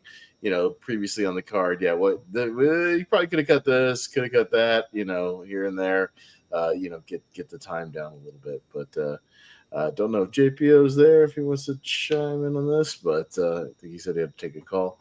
But again, I'll get his thoughts on some of these in a minute. But yeah, we got our semi-main event of the evening for the international title, a three-way match, Kenny Omega, Ricochet, and Speedball. Mike Bailey, I don't think it's, stepping out of line to say this is probably everybody's match of the night. For the most part. Yeah, all three of these guys. The only criticism I had is it's just like the show in general. I think the match went a little too long. You trim like 7-8 minutes off this match, and it's like an all-time banger. I think this match is like 22 minutes instead of 31 minutes. I think it's great. Maybe just a little bit short because I felt like there was a couple of peaks to this match where like it could have ended and then it kept going, and then like another peak and like it kept going. I think the crowd was even like, "Okay, guys, you can end the match now. We're good. We've had fun with this, but we can end this now." But the crowd was super into Speedball. I think he got really over in this one. Yeah, they love to hate Ricochet with their thing. They love Omega, obviously. And yeah, no, crazy spots all around the place. I'll definitely go back and watch this at some point. But man, yeah, you trim like 6, 7, 8 minutes off this match. Just make it a little bit tighter, and man, this is like an all-time great three-way. But Jacob, what'd you think of this one overall? Pretty fun. It was so fun though. Yeah, it was good. It was really good. I think these three worked extremely well together. I think heel Ricochet. I think the heel turn I think is the best thing to happen to Ricochet in quite some time because I'm loving what his character is doing. Speedball, he's looking fantastic. Yeah, it was interesting. They tried to pull off that double pin again. It was really interesting to see if they did go through with that. Like, hey, what's going to happen now? It would have been an interesting way to get the title off of Omega. But yeah, this is one where like I don't think the result was ever in doubt for me personally. I know some people thought Ricochet had a chance. Not call anyone out, but some people aren't obviously looking at obviously what they're doing in Texas with Kenny Omega versus Okada the title. Duh. Okada even came out after this match and teased it again. But I was just about to get to that too. That seemed odd because he just came out, looked at him, and then Omega immediately left the ring. So I don't know if there's supposed to be more than they were like, hey, I think there was supposed to be more, but it was probably both a time thing and Omega like quickly grabbed water and was like, I don't know if he was like huffing and puffing or just like physical exhaustion or something. Like he looked like he was just ready to get to the back and like sit down. Yeah, I don't know if it's like in his contract. I don't know if it's in his contract that like every match he has on a singles match that he has on pay-per-view has to be nearly 30 minutes because the Takeshi match is also nearing 30. That's also a New Japan thing. He just has 30-minute matches. That's just what he does. So yeah, like even against Gabe Kidd, his first match back, it was like 30-something minutes. Like it's just what Kenny does. He has drawn-out matches. But yeah. No, really, really good. And yeah, I don't know if this is I haven't really thought about it, but now that we're talking about the show, like it's between this and probably Fletcher and Briscoe, I really liked. And the Will Ospreay match was really good too. That was right up there as well. Yeah. I thought Ospreay and Kevin Knight had good energy to it and was a good showcase as well. But yeah, it's probably those three, maybe the matches of the night for sure. Yeah. Rich. Yeah, no, I thought that this match was probably my favorite of the show. These three worked really well together.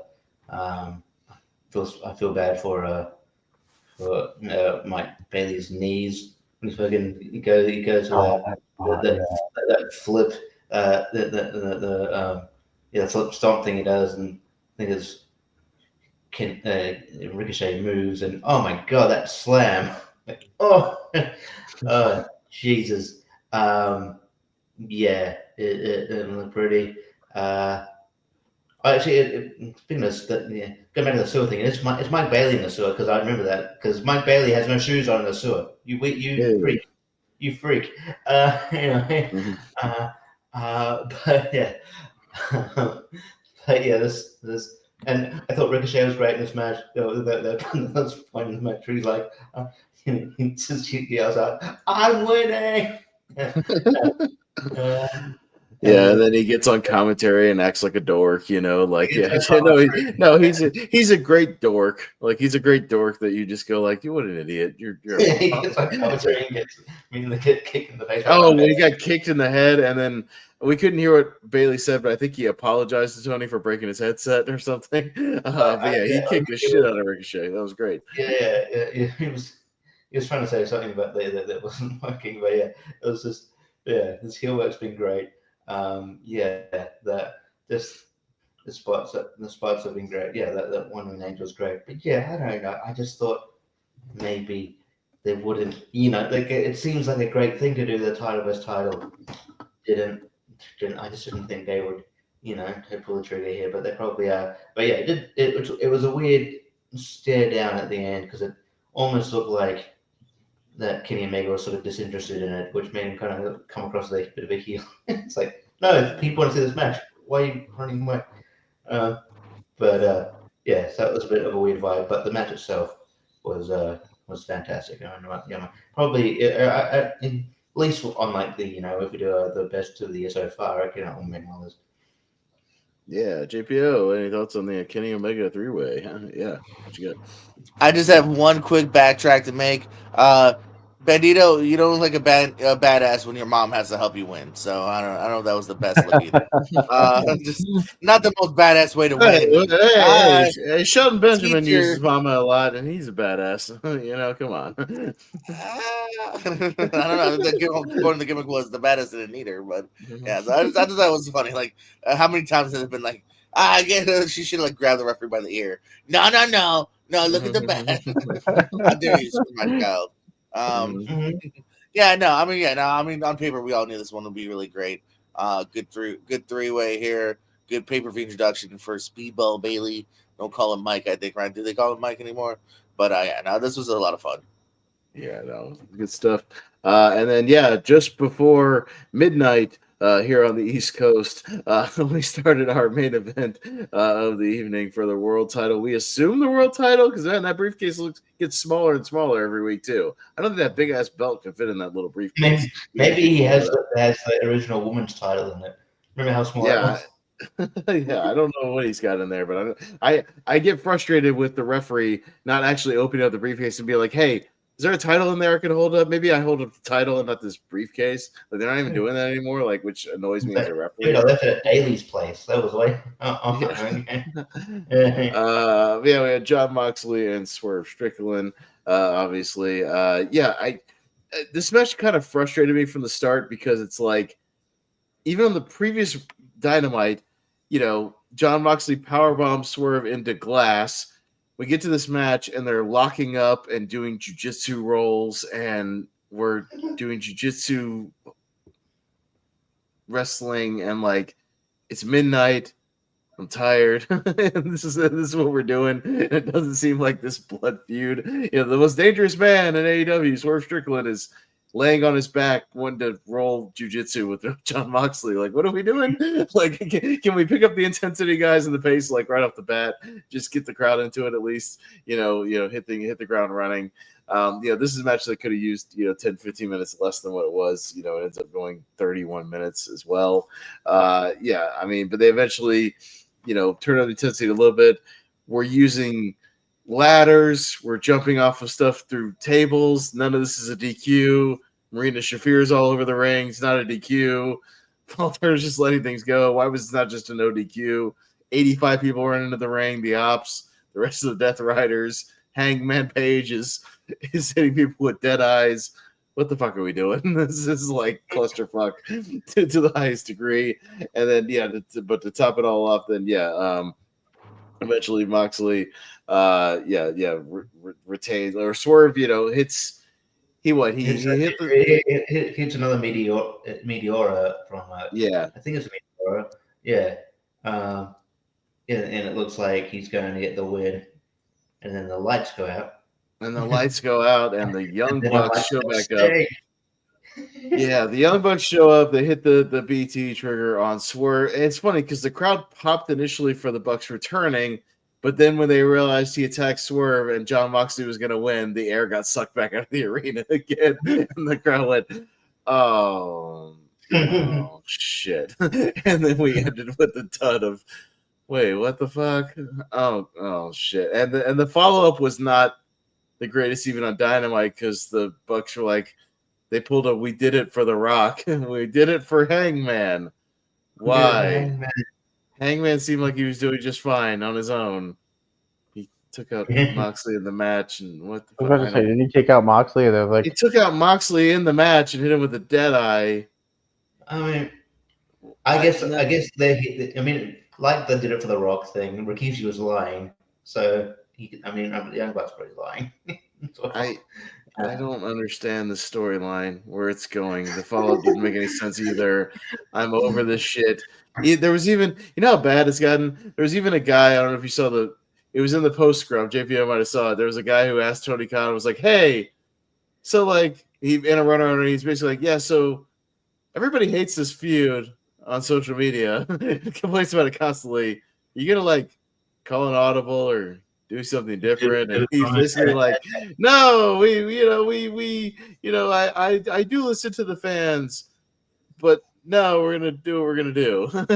Like yeah, he does every post thing. He doesn't answer the question. He doesn't answer the question at all. Yeah. He talks about he talked about the Young Bucks, talked about all the things, but it's like no, he wasn't talking about tonight. He's talking about in general. The crowd, he was saying the fans don't like the storyline in general. Have you ever thought about pivoting from it? He wasn't talking about the return of the Young Bucks in instance, but he has they're talking about they universally, even your hardcore fans don't like this at all. They don't like this Death Rider shit. They don't like John Moxley as champion. Can we please move away from it? And he's basically like, no, we're gonna keep doing what I'm doing. We're gonna keep doing it. And we're gonna wait for Darby. We're waiting for Darby to get up here. Great. I can't wait. JPO, your thoughts on all the shenanigans involved in this whole match and this angle? Where the hell are we going? I don't know. Can you make sense of it? Tell me if this sounds familiar. Let's travel back to the last AEW pay-per-view where we have a great Kenny Omega match, another great match, and then Mox. We did it again. We had a pretty good, Cole Garcia match, followed by a really great Kenny Omega match, followed by Moxley. All right, cool. It sucks that you know what that sounds like? There was this company called World Championship Wrestling who had like these really great undercard matches. And then Hulk Hogan would get in the ring with somebody, have a shitty match that nobody liked in a shitty feud. I don't want to compare Mox though. And 85 NWO people would run in and interfere, and the crowd hated it and went home not happy.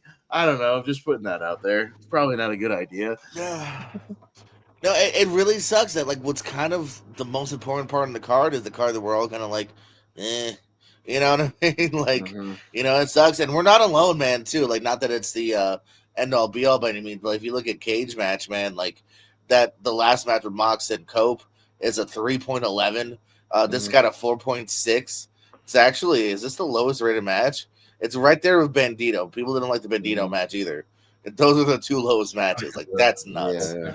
So, yeah. But I mean, think about it too. I don't know. Obviously Darby can do what so he wants to climb over whatever. But it's if you want to go with an original, why if you want to go with original, why wouldn't you go with someone hopefully they do go with someone like Hangman Page who's been there all the time. Why in the story you're just gonna wait for someone who's you drag the story out for months because some dudes are been away. I don't know. It just seems weird that we're kind of prolonging the storyline for because you're desperate to go with Darby. Apparently, I don't know. I just sometimes you got to call an audible and maybe WWE is called audibles. They were going to do Rock and Roman. Fans didn't want it. No, we want Cody. They pivoted, made it work. Incorporated in the storyline, made it work. And then did the night 1, night 2, into night 2 thing. You can make it work. You can change things. You can listen to fans.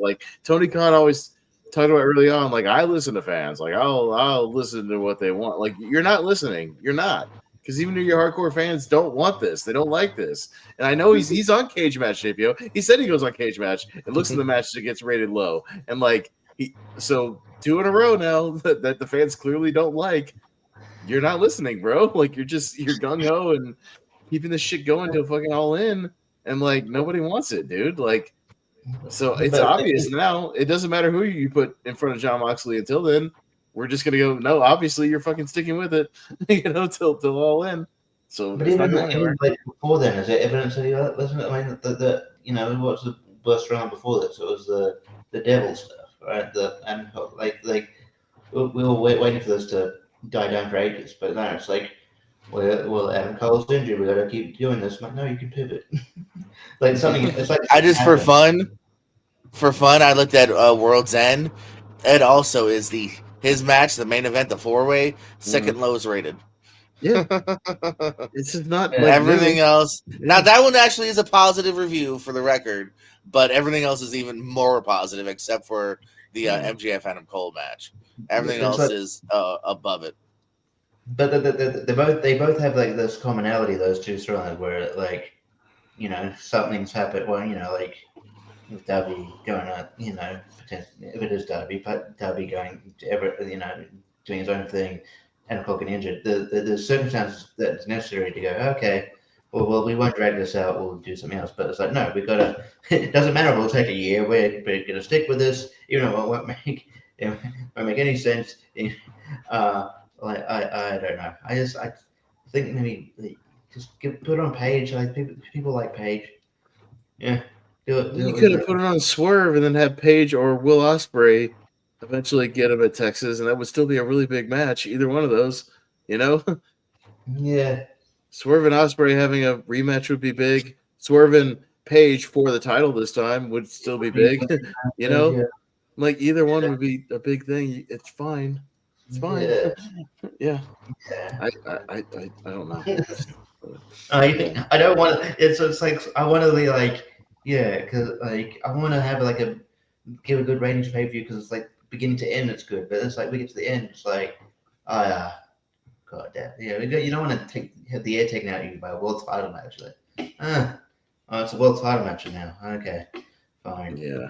It was like Triple H, in era, where you just fucking get winning. Like, Oh yeah. Well, no, it was two things. It was the Triple H Reign of Terror in like 2003, and also remember the Jeff Jarrett Reign of Terror in TNA from like 2004, 2005, where like every main event he somehow like squeaked away with the title, hitting people with guitars and beating all the up and coming challenge, beating Monty Brown, beating Rhino, beating all the people that the crowd wanted to win, somehow, and then getting pelted with garbage, or some Russo bullshit.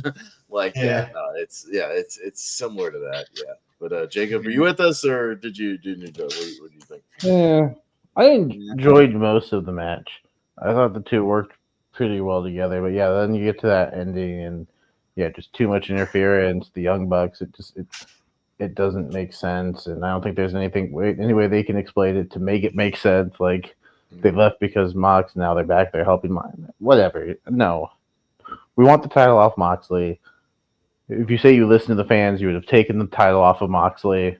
Like, I'm over it, and it sucks because I like Jon Moxley as a wrestler. I think he's a good wrestler. I think he's entertaining, but just this storyline, it's not making any sense. It's not going anywhere. Like, yeah, I'm with you guys on that. Like, just get the title off of him and put it on somebody that the fans can and want to get behind. Yeah.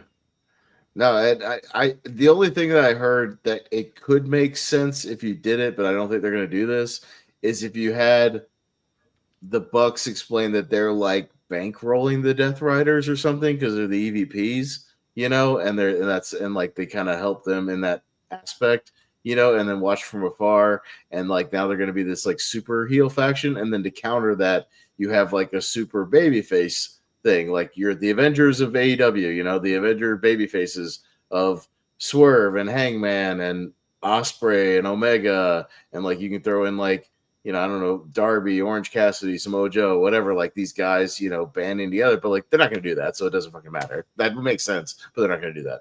So it doesn't matter because everybody seems to be on their own different thing. But yeah, I don't But to say they're going to stretch this to blood and guts, aren't they?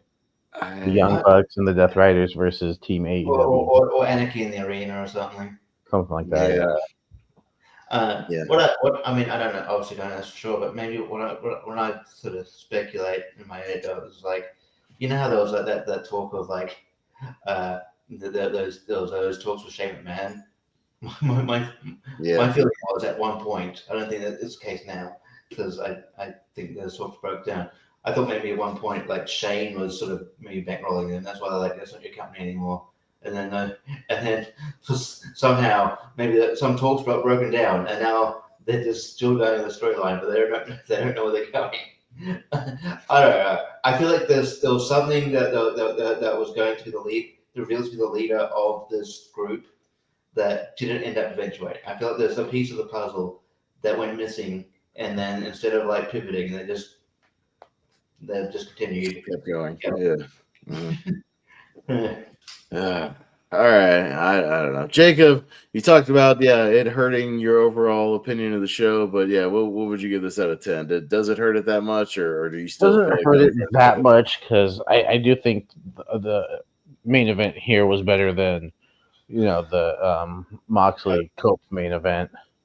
So I still enjoyed most of what we got, and this time I prepared myself that Moxley was going to retain. So I was going to the mindset like he's going to retain, and I'm just going to have to be okay with that. But I think we opened the show really well. There were a couple of matches that maybe we could cut, but they were still good. I don't think there was that dud on the show, but just the convoluted finish to the main event. The Ring of Honor match that could have been cut. It was a little long, so I think that kind of cuts it down too. So I'm in that like 7.5 range again. I think I'll go 7.5 because I mean outside of Fletcher and Briscoe and then the triple threat.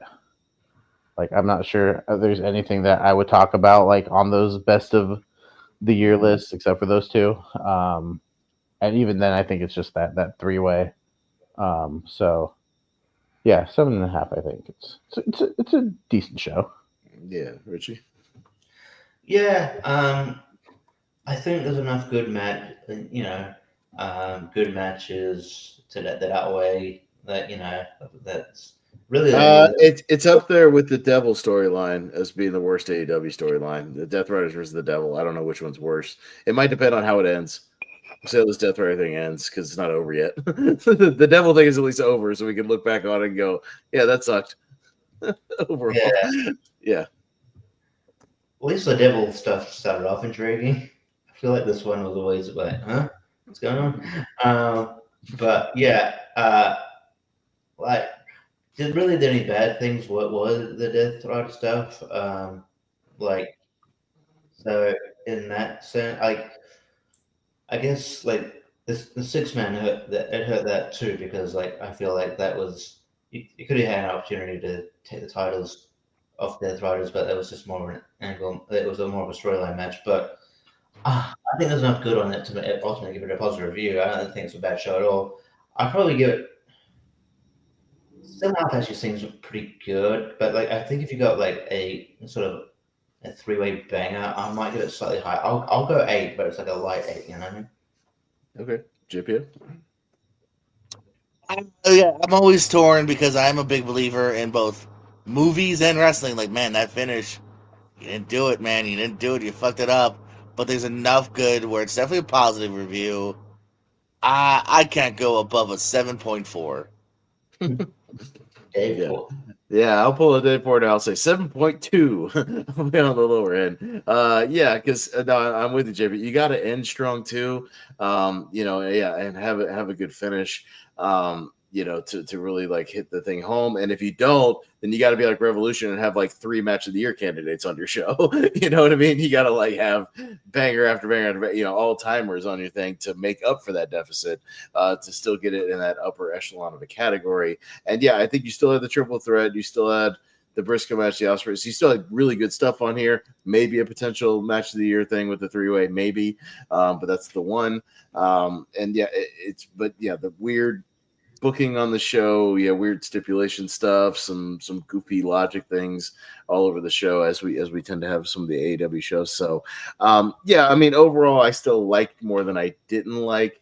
But yeah, this Death Rider shit leaves a bad taste in my mouth at the end of the pay-per-view, and it makes it just, oh my god. And the follow-up wasn't any better on Dynamite. I'm just like, I don't know what we're doing.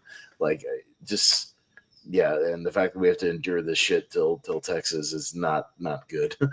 That's not good. So yeah, we'll see what happens. But yeah, there we go. So that'll do it for Dynasty. So we're running a little long. If you guys want to do a little ABC game, we can, but maybe not a whole lot of it, or not. It's up to y'all. How do you guys feel? It's up to you. It's up to y'all. Yeah, I'm keen. Jacob, how you feeling? Sure, why not? You want to give it a shot? How many do you want to do? Just 1, 2, 3? How many of these you want to do? Huh? Let's start off with 2, and if we're still feeling it, we'll do 3. How about we just do 2? We'll do 2 tonight. We'll just do 2. Right. 2 random ones. I've got a wheel pulled up, so we're gonna do a random here, so that we can't just prepare. Since we did H, can't just go with I next. We're gonna do random letters here. But it's like picks and list, Jacob. If you want to get your whiteboard, you can write stuff down as you think of stuff. That's totally fine. You can as well. Whatever you want to do. But anything, the wrestler name that starts with that letter, throw it out there. We'll just go around in a circle, and the last man standing essentially, wins. And you have 20 seconds to get something out there, and we'll give you a mulligan. If you said something that's already been said this round, we'll give you a quick mulligan like picks and lists. But you got 20 seconds, so you gotta throw something out there. So let me pull up. I'll just do one at a time. That way you can't prepare the next one either. You gotta go one at a time. This is gonna be spontaneous here. So let me shuffle these up, and we'll spin and see what letter we're gonna do first. Not X. Just not X. It could be. I'll give it to you. Looks like we have a good one. We got T. Okay, T you can work with.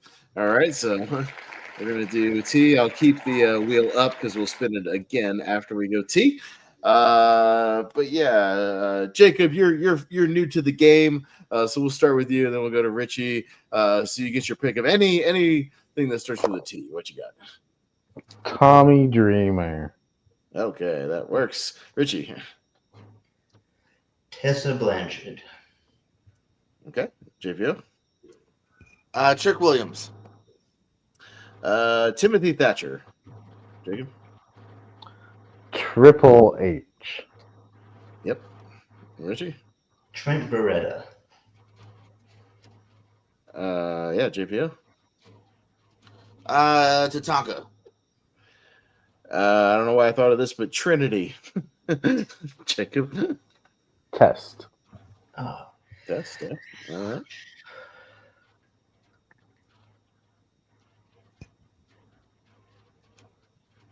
Tank. Hank Tank. Yeah. Tank. Mm-hmm. Yeah, I said Hank for H. You can say Tank. That's fine. Okay, JPO? then Tank Abbott. Yeah. Oh, here's the other tank. I can't believe there's been 2 tanks. Tony Storm. Jacob.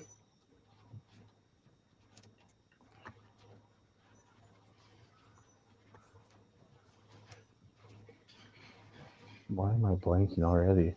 It happened. Oh, It happens. Tom Waller? Trust me. It happened all. Okay. Yeah, Tom Waller for sure.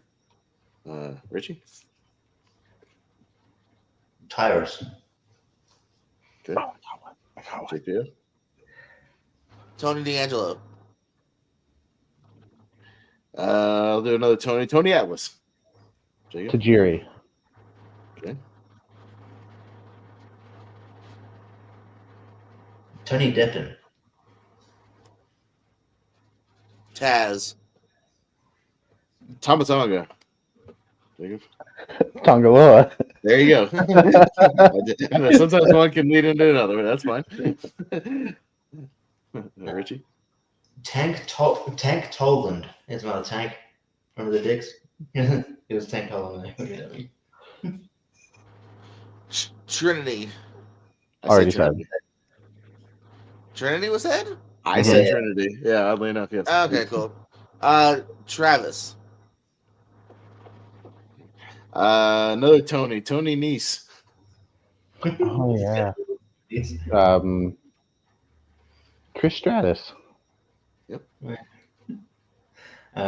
Trevor Murdoch. Good. No one took his tag team partner. I said Travis, Troy, Tano Team 2000. Oh, I was wondering who you were talking about, but I wasn't going to fight you on it. Yeah, I couldn't explain till now. The band that sings Why the Unless Noise you made me. Yeah, I'm starting to blank, but I just remembered Titan from TNA. Oh, you son of a bitch. I thought I could save him. I thought I could save that for a back pocket. Yeah, right. Anybody say Tiffany Stratton? Nope. You did. Now, it's not cheating when I look around my room, right?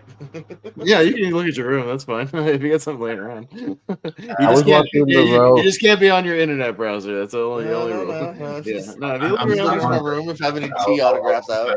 I put my phone down. It was on something else. I'll put my phone down. Yeah, Richie, they just said you weren't cheating on Nazario's channel. Now you're gonna cheat on this channel? Taryn Terrell. Ooh. Tully Blanchard.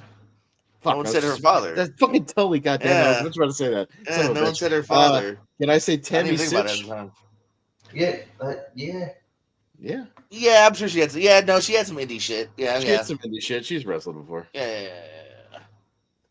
Dude, my lights are off. Can you put my flashlight on?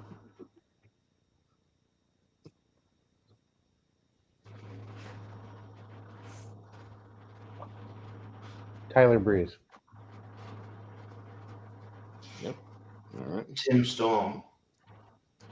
I'm going obscure, but Trick Davis, Ring of Honor guy. Look him up. Tori Wilson.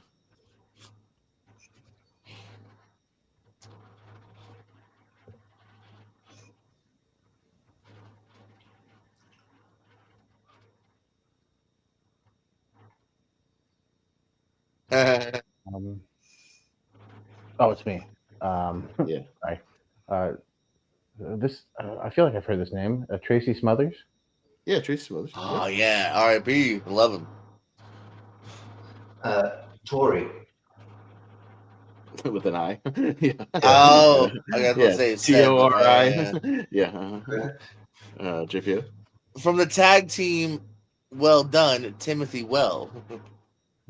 I'll get another Tracy. Tracy Brooks. Terry Reynolds. Yeah, Terry Reynolds. Okay. Yeah. Terry Funk. Terry Funk. Yeah. Terry. Shit, I'm really wrong. No, I don't want to be first. Look at my board. Any stickers? No, they're all cartoon stickers this time. Shit. This doesn't help. We usually have wrestlers. Oh man, I just thought of one that's very obvious.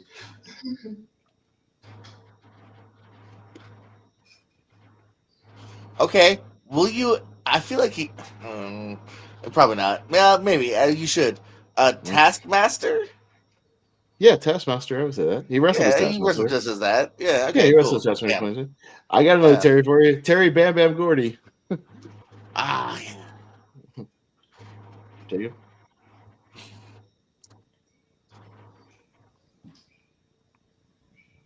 Okay.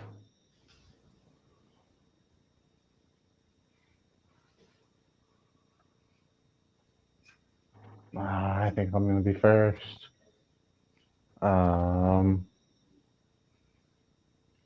Typhoon. Hey, nice pull. Ted DiBiase. Do it. Ted DiBiase. Whichever one. I don't know if he meant senior, junior, but I would cover them both. Junior. Yeah.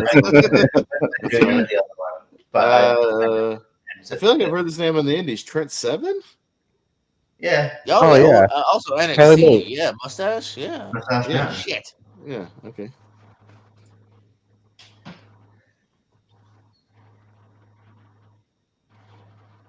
It's I don't know if you heard Richie, but it's you. Yeah, I said Tyler Bate. Oh, I didn't. Yeah, Yeah, I just make. That's what I thought. Yeah, I just wanted to make sure. Yeah. Tyler Rex. Nice. Oh, nice. Yeah. Ahura. That's Titus O'Neil for you. Oh, how about your buddy JPO? Top Dollar. Shit. Oh yeah, let me start thinking about more about like my people that like maybe have done something. Tugboat. Isn't Tugboat and Tyler Did the we same say person? same human? We Yeah. didn't establish that at the Yeah, beginning. double dip on the same human. Same human. We Same didn't human. establish that Yeah. at the beginning. Terrorizing. He was on Jimmy Fallon the other day, and they like showed a clip of him as Jean Paul Levesque. I saw with that. terrible spread. Yeah. Oh yeah. I'm Um, coming for you. Wait, no, hold on. Oh no, you said Triple H. Okay, I was gonna say it was acceptable, but you said Triple H. no, I said Triple H. Yeah. No, I got you.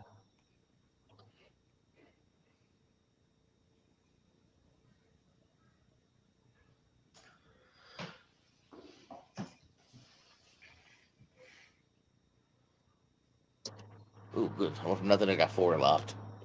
Yeah, about 10 seconds, Jacob.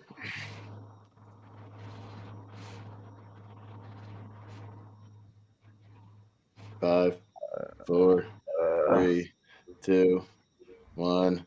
All right, Jacob's out. It's okay. No shame, man. No shame. Trust me. No shame. We've all gone out on this game. All right, so Jacob's out. Richie, Tasha Steele. JPO. Okay. I'll continue the knockouts division. thought of Taylor one. Wilde. I just thought of one. Did anybody see Tony D'Angelo yet? Yeah. I did a while ago. Yeah. Okay. That's fine. I got to back up. Another indie guy who passed too soon. Trent Acid. Oh yeah. Right on. Richie.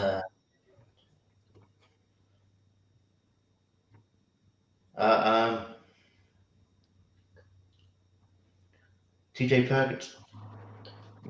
Damn it! Quit naming people I know. Shit. I've got 2 now. I know if we did have a great interview over on the Pierce Wrestling channel. Terry Taylor, the Red Rooster. Terry Taylor. Yeah. I might be running low here. Trent Acid was my one I was holding on to while I was thought of other shit because I love Trent Acid. Because Jacob, we said indie guys as long as we kind of know who it is. Trent Acid.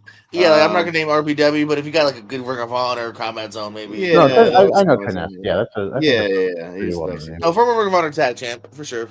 Yeah. Shit, I might be out. I've got 2 now. I just need 5 more seconds. No, I'm not gonna get. I'm out. All right, Richie, you and JPO, go ahead. Tyson Kidd. I've got 1 now. JPO. I'll just watch the timer for you guys. So JPO.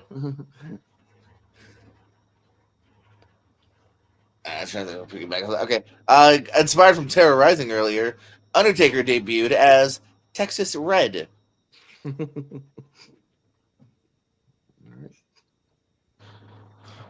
Tom Latimer. In the MLW Battle, right? Look it up. Titus Alexander. Yeah. I know. Now I'm gonna look up wrestlers that we missed for Tia while y'all are doing that, and I'll name some when y'all are done. Yeah. Look up TL Hopper. Fuck, you might have me. Because I don't have anything at the moment. Let's see.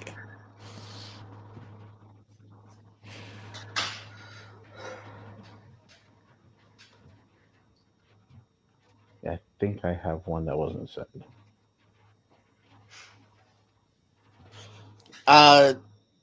Niblis from CMLL or AAA. I don't know what it's from, but Niblis. Who? Tineblas. Niblis. Ti. Look it up. Tinneblas. It feels And like then put wrestler after it. Feels like you made it for word and Scrabble. To what? Tinneblas. Niblis. Tania Bliss, he's a Mexican wrestler. Okay, yeah. He's 85 years old. Okay, sure, I guess. All right, sure. When did he retire? He retired in 2019. Yeah. Nah. Jeez. And the battle ride doesn't count because it's B, but Blue Panther was like 70 rocking the battle ride Yeah, Saturday. yeah. I think I said that for B when we did Blue because I was like, he just wrestled Bryan Danielson not that long ago, so he's still around. Yeah. Yeah, that was the That thing. battle Oh, yeah, that was ride the thing, confused yeah. me. Mhm. Like, All all right, that whose turn is it? Mine. It's Richard. Okay. Tainara Conti. Okay, Google this. Tiniblish God. Jr.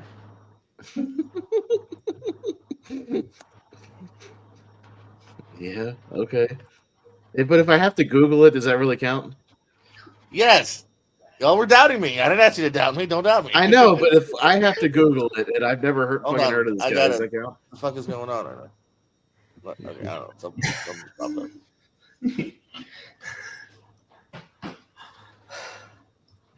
Need to get you. I'm trying to get you.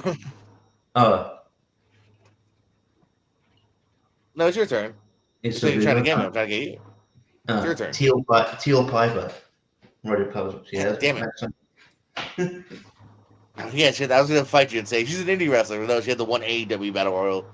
All right, Tania Bliss. Travis Cooper. How do I know that's not a name you just made up? Google it.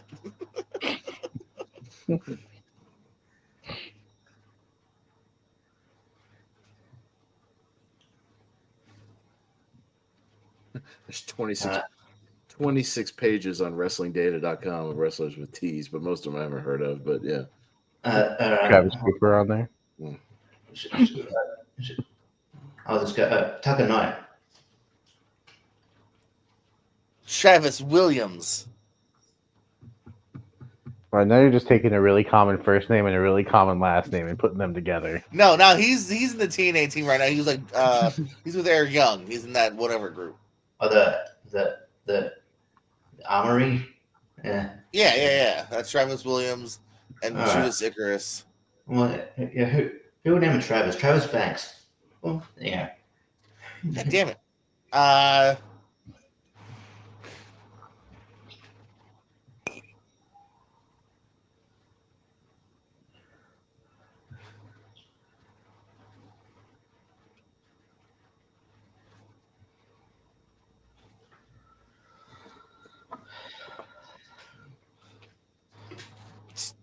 Tom Tiny Lister Jr. Trey Miguel. So this. Hold on, shut up. Troy Baxter. That was Blake Christian's CNA name. Oh god.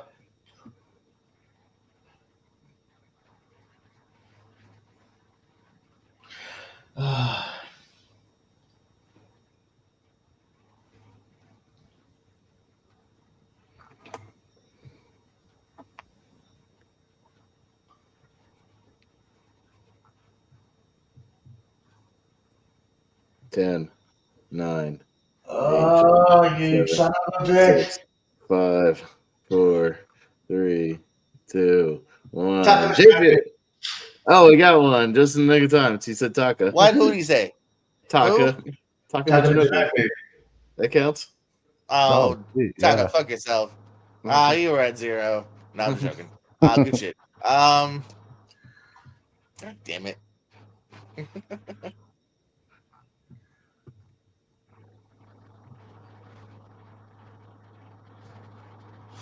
Thunder Rosa. I have 0. All right, sweet. I'm on WWE alumni on that SmackDown hotel page. I'm scrolling down to the T's, see who we missed. Okay. Yeah, there you go. That's a good side, actually. Tatsuya Naito. Yeah. Thunder. Just Thunder.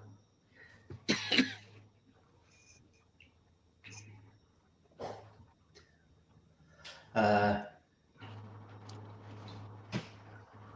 I have another one. Okay, No, I didn't. I didn't look it up. No, okay. Tommy Rich. I'm on Facebook. Who? Oh, Tommy Rich. Fuck. Tommy Okay. Rich. Guy that's in the old man scramble.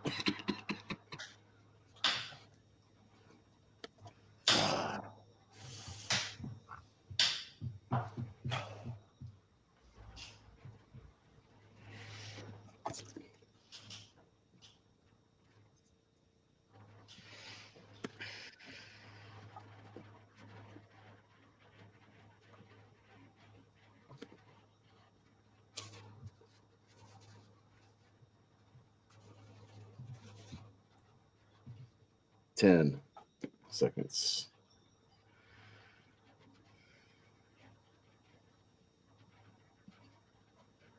5, 4, 3. Is there a thing not Titan but Triton?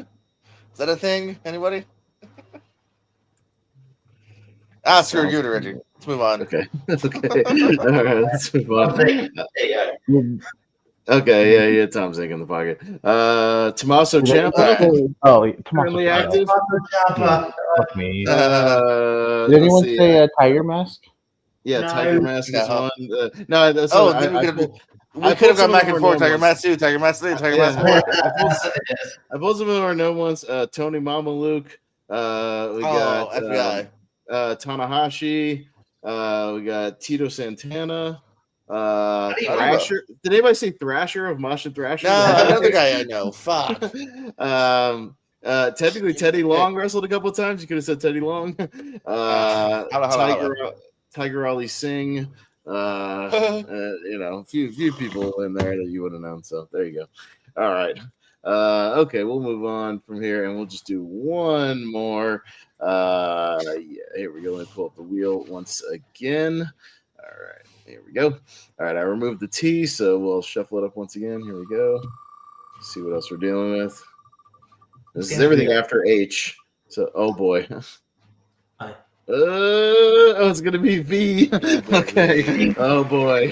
Here we go. Okay, so we'll do a tougher one that may not last as long. So there you go. Okay. Here we go. All right. All right. Well, who won? So Richie won, so you get to go first since you won. So All right. Don't know how I'm starting with this guy, but I will. It counts. Wrestled Vincent Verhey. sure. Who?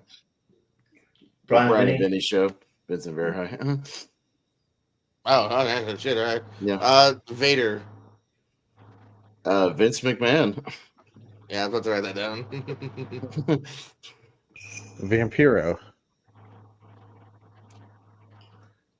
Viscera.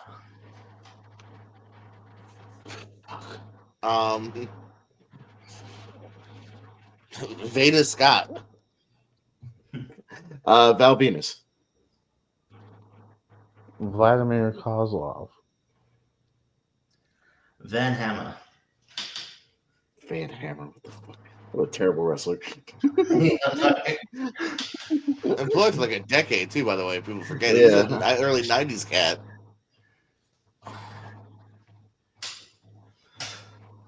Okay. Now, if it's Spanish, you're not going to count the L part, like it's L blah blah blah. No, because Don't count the E. I mean, All right. the Villano. Volano. Yeah. Okay. WCW. Okay. Virgil.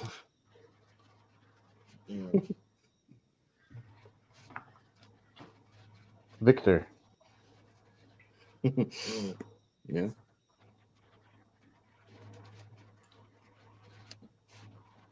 Vikingo. I'm not making a joke. Villano 2. Yeah, he was on WCW. Yeah, that's fine. Yeah. Wasn't he a security on AEW recently? Von Wagner. Yes. Yes. Yeah. I mean, this counts, right? Vince Russo. Yeah, that counts. Yeah. Sadly, Of course. fucking- Yeah, he was world champion. Yeah.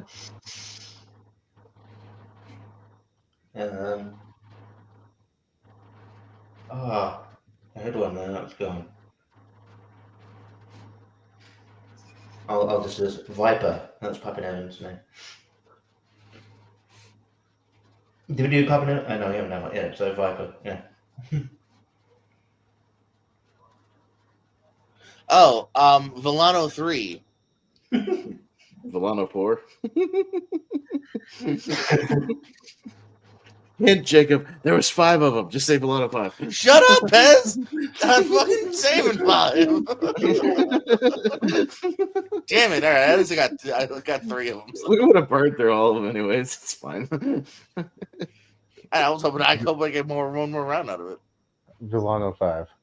Goddamn, I was gonna say it in hopes that it was right anyway. It is now that it ends at 5. I do believe.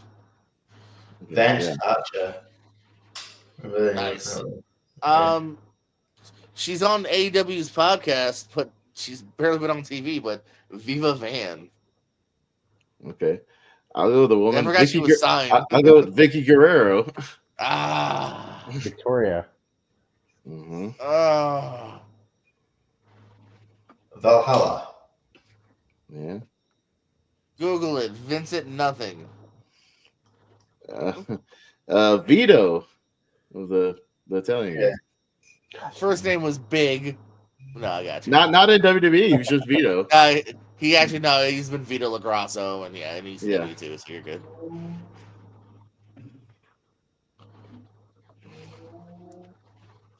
I've only got like one left, so I only get one more round. I'm fucking finished. I don't know if I even have one more. So I think I have one more, and that's all I got.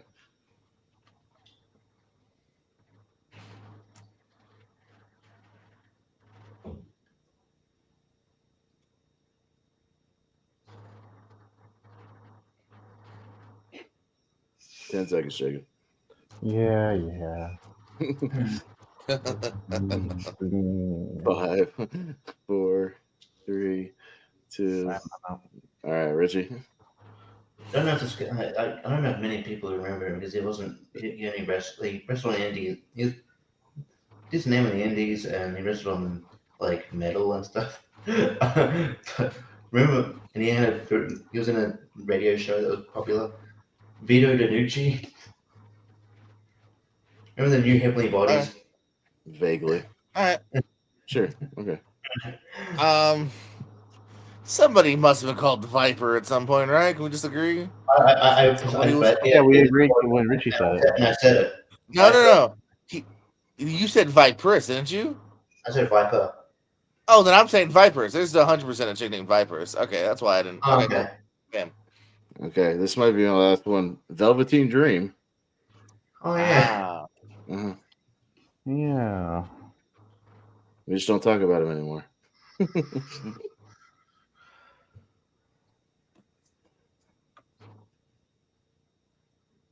I don't recognize any of these names, so I don't feel bad.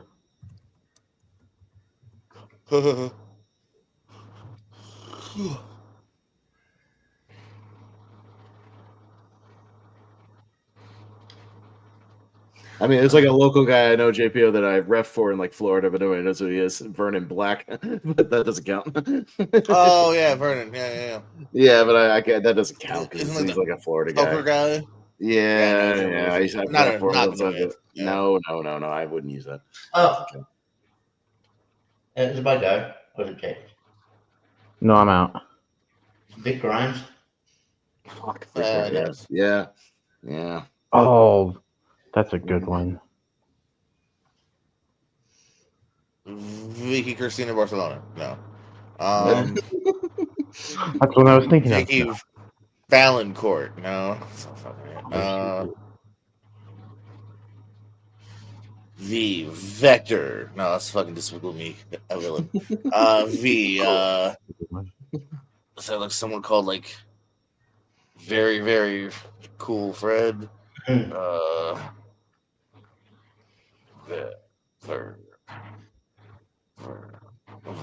Vern? I just realized something. Oh, get back to me.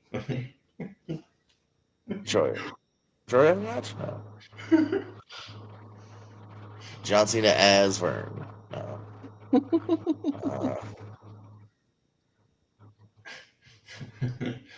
Vernus Thurston check.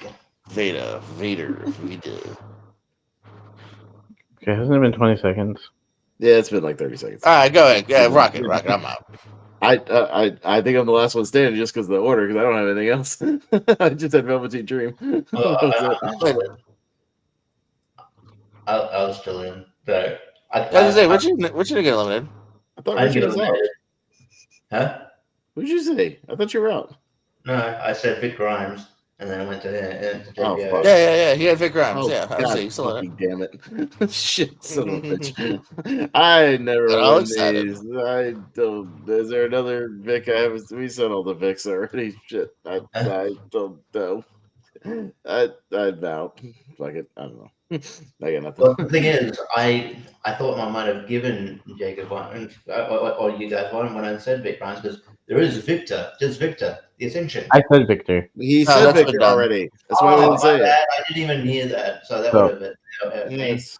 I Fuck. thought Oh fuck! I forgot after the fact. Vinny Vegas, fucking Kevin Nash. Vern Vern Gagne, Vern Gagne. Fuck. There was a Vern. Shit.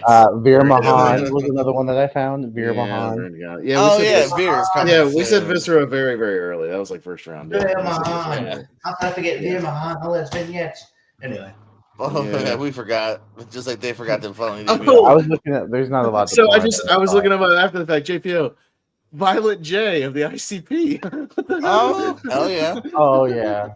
Yeah, Violet J would have totally counted. Damn it. Velvet Sky. Velvet Sky. Fuck. Yeah. Velvet McIntyre. Yeah, we missed like a lot. That sucks. V's a hard one. Yeah, V's a tough one. Q will be a tough one when we get there. Z, X, there's some tough ones still there. I can think Yeah. of 2 that start with X. 3 that start There's with not X. that many. Yeah, there's not many. All right, let's wrap it up. We went as long as we did last week. We gotta quit doing that. So, but yeah, we'll. Pez, Vordell Walker. There you go. Well, that's more of like my buddy. I don't. Yes, he was Ring in of Honor. He was in Ring of Honor a couple of times, but I didn't know if Yeah. I could use it. I mean, he did beat up Rick Steiner for real, so I guess that made the news. He choked out Rick Steiner for real. Let's shoot. Yeah. Anyways, yeah, we'll wrap it up there. So if you're wondering what's on the docket next week, if you're still with us, obviously it is. Yeah, we will have the go home show for Raw at least. I mean, we'll still have a SmackDown after that, but we'll be in the final week, so we will get our WrestleMania predictions. We should have a final card. I don't know. JPO doesn't necessarily have to be night 1, night 2 in order. Just we'll get all the matches. We'll just get them out there. We'll see what happens. I feel like we're pretty much there unless they announce like an Orin opponent or something like. Well, I'm just saying. No, I mean we're pretty much there as far as like I don't know if they'll announce specifically like this. Yeah. Here's the night 1 card. Here's the night 2 card. I feel like last year they did, didn't they? I feel like last year they did.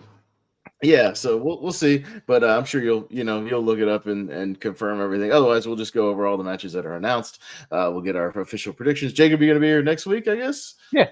Okay, cool. So you'll be here for our predictions, and then you have a special draft you've been working on, WrestleMania draft, but with specific 10 parameter things, right? So you'll have to refresh everybody, in the chat and whatnot. Yeah, what that is, so we can prepare. And then, I'll let you handle that when we get there. Get to that, because that'll be a thing where we'll have to lay out the 10 for each person, and then you can draft in any order, right? Like whatever you want first. Any order, yeah. Yeah, this first, that first, whatever you want to do. It's going to involve matches and world title matches, ladder matches.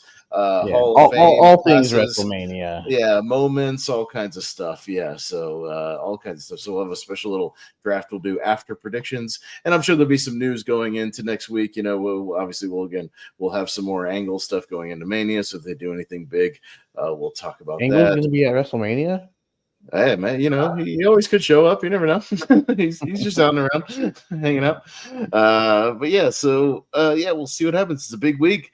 Go home week for WrestleMania. So yeah, we'll have a lot to talk about, and then obviously we'll have 2 nights of WrestleMania the week after to review. So it'll be a whole WrestleMania centric thing. So AEW will might be on the back burner for a little while, until they start leading up to Double or Nothing, and we'll see what happens. Which I think until the end of May anyway. It's like May 25th, so yeah, I feel like they're gonna have some time before they'll heat up, the matches for that show. Until they get their act together. Yeah, they're in the back. Yeah, but they've got some time to build up the next pay-per-view, so they may just have some TV stuff going. I mean, we'll talk about obviously the big thing will probably be the Owen Hart tournament, will probably be the focus of TV the next couple of weeks. So I'm looking forward. I think it's on Collision. Brody King and Takeshita. That's a scary mean guy match. They're really gonna beat the shit out of each other. I want to see that. That could be fun. That's a Collision, I think. Yeah, they're gonna punch the shit out of each other. And then I'm sure we will probably find out by next week who the wild card is. So I think they're supposed to have that match. Is that next Dynamite next week? I believe. No, I think so. Because I think the Brody King Takeshita match is for sure on Collision this week, and then I think that Hangman Page, because that's the last one of the first round, is on Dynamite next week with the wild card. So I'm pretty sure. Yeah. Mm-hmm. Yeah. Yeah. Mm-hmm. Yeah. Yeah. Yeah, because it says Dynasty and Collision for the first round. So yeah, April 12th. So actually, Saturday. Mm-hmm. Yeah, there's 3 matches on Saturday's Collision. I'm looking at the article right now. Yeah, Takeshita and Brody King. We've got Athena and Harley Cameron on Saturday, and Jamie Hayter and Billy Starks on Saturday. And then, I mean, I'm pretty sure I heard somewhere that that wild card match is going to be next week on Dynamite. So, yeah, I think that will be more than likely with Hangman. So, yeah, we'll focus on that as far as AEW goes. JPO, you're a busy man over on your channel. What you got going on? You got a tournament going on right now. Tell us about it. What's happening? Yeah, the Yearly King of ASAT big singles tournament for movie trivia nerds out there. We're wrapping up round 2 on Sunday. We have a doubleheader on Sunday that will wrap up round 2, and then we'll get into the juiciness of round 3. Richie, you're fighting Sunday, aren't you? I'm fighting Sunday. I was just checking. Yeah. I was trying to plug it on Wheel of Movies. I couldn't remember what day, but Sunday I'll be there. Son of a bee. Well, yeah, Sunday, and then maybe make the next round like me and Pez, and the 3 lonely marks continuing on. You got this. Defeat Nick. Kick him out of that closet. I'm just kidding. We love you, Nick. You're not watching. I don't care. But and then Richie, go on to beat Corey Quinto's ass. Do it. Beat his ass. Do it. Yeah. I can't always be me and him in the damn finals and shit. It's got to be somebody else. Come on. See, I gotta try to take down Robert Kastner. My work's ahead of me when we get to round 3. But yeah, other than that, we're still always having other fun shenanigans over there. We just had a fun birthday ASAT for Antonio Chavez. Check that out. Maybe the first answer's Antonio something, because that's how the birthdays work. And then when we're not on there, you'll try me on a Movie Here Network from time to time. I'm on there, I think, twice next week. That'll be fun. And Why We Love Horror, Buck Table Tag match there. Lights Out. Just fought for the tag titles. Did I win them? I don't know. Tune in to find out. But if you look at the smile on my face, that gives you a hint into whether or not I am a 2-time tag team champion. And yeah, man, popping up all over the place from time to time. I'm just excited. We're almost there, man. We're almost there. I mean, hell, even by the time we record next week's episode, we're kind of already in Mania mode, because like there'll be matches already, there'll be events happening already Thursday night. Wednesday, Tuesday, Wednesday, I was gonna say, and your Triller TV, extravaganza next week. Yeah, your WrestleMania Indie. The ID tournament will have happened, and I don't know. I haven't done my due diligence on like Sunday or Monday. I'm gonna go through everything and see where everything plays, because there's something on Thursday too. I mean, like, consider the show, but obviously I'm just going to briefly mention it. I can't believe you didn't bring it up the news, but Izzy's going to be in that tournament. Super. If you remember Bailey, super fan from back in the day when she was, the hugger with the balloons and stuff.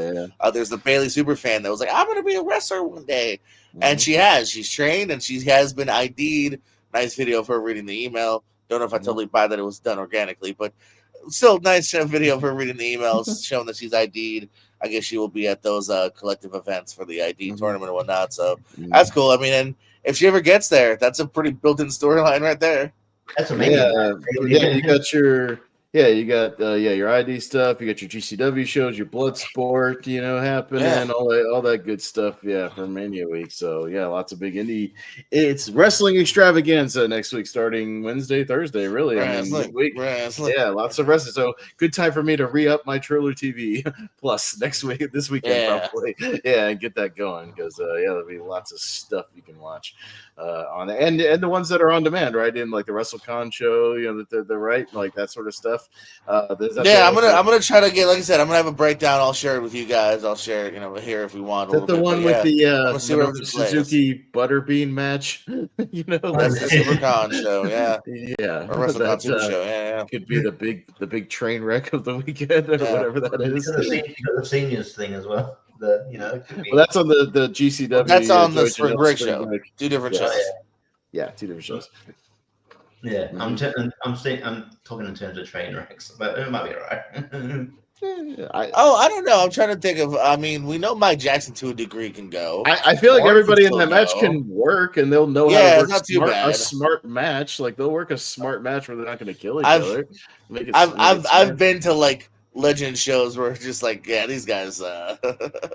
No, all those guys. George South still works. Tommy Rich still works. Yeah, like Ricky Morton can still go. Like all those guys can still go in their own pace. But like that's what the point of the match, though. But I feel like they'll work a smart match. And make it fun. And it's smart too. In a funny way, it's a smart match too because, like, in fact, like if you look at a lot of these guys, they usually are in like 6-man tags and whatnot because if they stagger it right, like I'm sure Warlord probably isn't going to have a 15-minute one-on-one banger, but Warlord is good enough to where he can probably come in, do some power shit, get kicked a little bit, or whatever. Like he comes in, he choke slams somebody, he hits a big boot on somebody. He doesn't have to do everything. He comes in, hits a power thing, rolls out. He hits your shit, you know what I mean? Yeah, exactly. Yeah. So a scramble is actually kind of makes sense if they stagger it right. Yeah, 100%.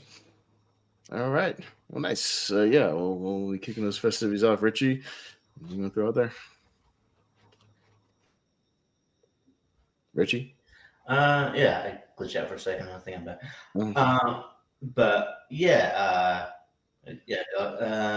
We just me and Pestis and Wheel Movies talked about Tombstone and on Val Kilmer. Check that out on Movie Hero Network YouTube channel. I've also got a World Horror tag match coming up soon with teaming with Malcolm that was in the chair, taking on Will Cohen and Jeremy Potters.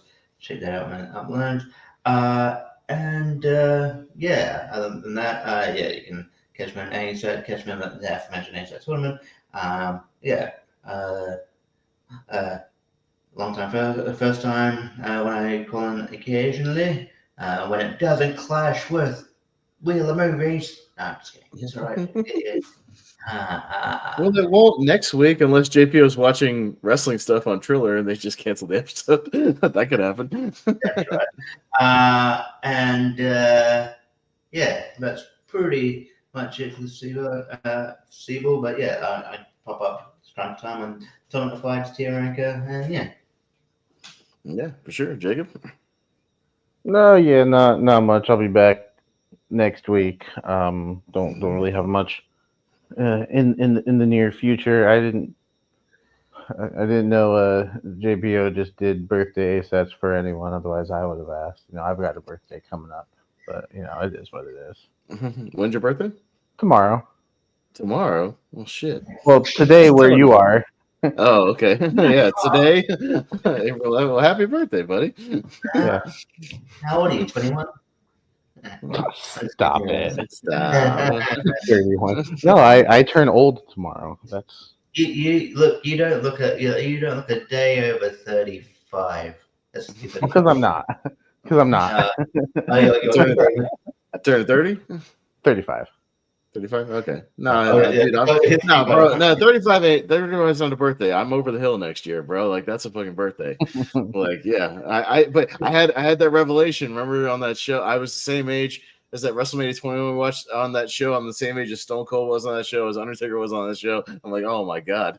Now it like hits you. You're like, holy shit. I'd like to think I look a little bit younger than some of those guys on that show, but those guys had a rough road life. It is what it is. They get hit for a living, so I can forgive that. Same age as JBL on that damn show. He looked 50. He's a rough 39. But yeah. So yeah, I don't have much outside the Movie Hero Network. I do have our monthly mistake, me and Wolfman's drinking game on Mega Movie Z. We had to pivot a little bit from See No Evil with Kane because it's not like playing online anywhere. You can't stream it or rent it or anything like anywhere. It's like doesn't exist except for on Pluto with ads, and I'm not watching that for the monthly mistake. Just ads every 8 minutes. So we pivoted to a bad wrestling movie. So we're still gonna do a wrestling center thing. We're gonna watch No Holds Barred, the Hulk Hogan movie, and do a drinking game to that. So it's an. I was about to say you do bad movies, so why are you doing See No Evil? No, because it's still like a slasher movie. It's horror, like horror. Like we usually do horror. We pivot sometimes to other stuff. In this case, we will, but it's still a bad Hulk Hogan movie, so it's fine. Yeah, it's all good. I just had an idea, Jacob. It's your birthday soon, right? Want to do a birthday set? What do you mean? I was away. I didn't hear anything for the last few minutes. I swear. How'd you remember? What a spontaneous idea. I carved it into my arm. Remember, we're best friends 2 years in a row. Yeah, your birthday's in August, right? Yeah. Yeah, see how I didn't have to be reminded? Best friends, guys. Best friends. You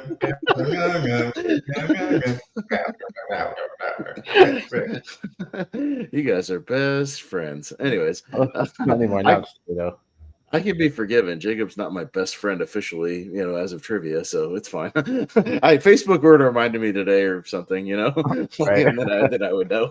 So I'm like, oh, hey, yeah, happy birthday. So good. Movie Hero Network, 1995 tournament next week, featuring some Val Kilmer and Gene Hackman movies. So we'll honor them on the 95 tournament as well. They both had good years. Gene Hackman had 3 movies, Val had 2 movies. So got some stuff in there. We'll wrap it up for there. We'll see all you guys next week for our go home Mania Week show. So we'll have a lot to discuss, I'm sure, going into Mania, and it should be a very eventful week inside and outside of WWE. So we'll talk all about it next week, do some drafting, and do our predictions. So y'all tune in. It'll be WrestleMania all the time next week. So we'll wrap it up there. We've been a long show this week. We'll see you guys next time. For JPO, for Richie, for Mr. Jacob Barber, I am Austin Pez. I will see you next week. Bye.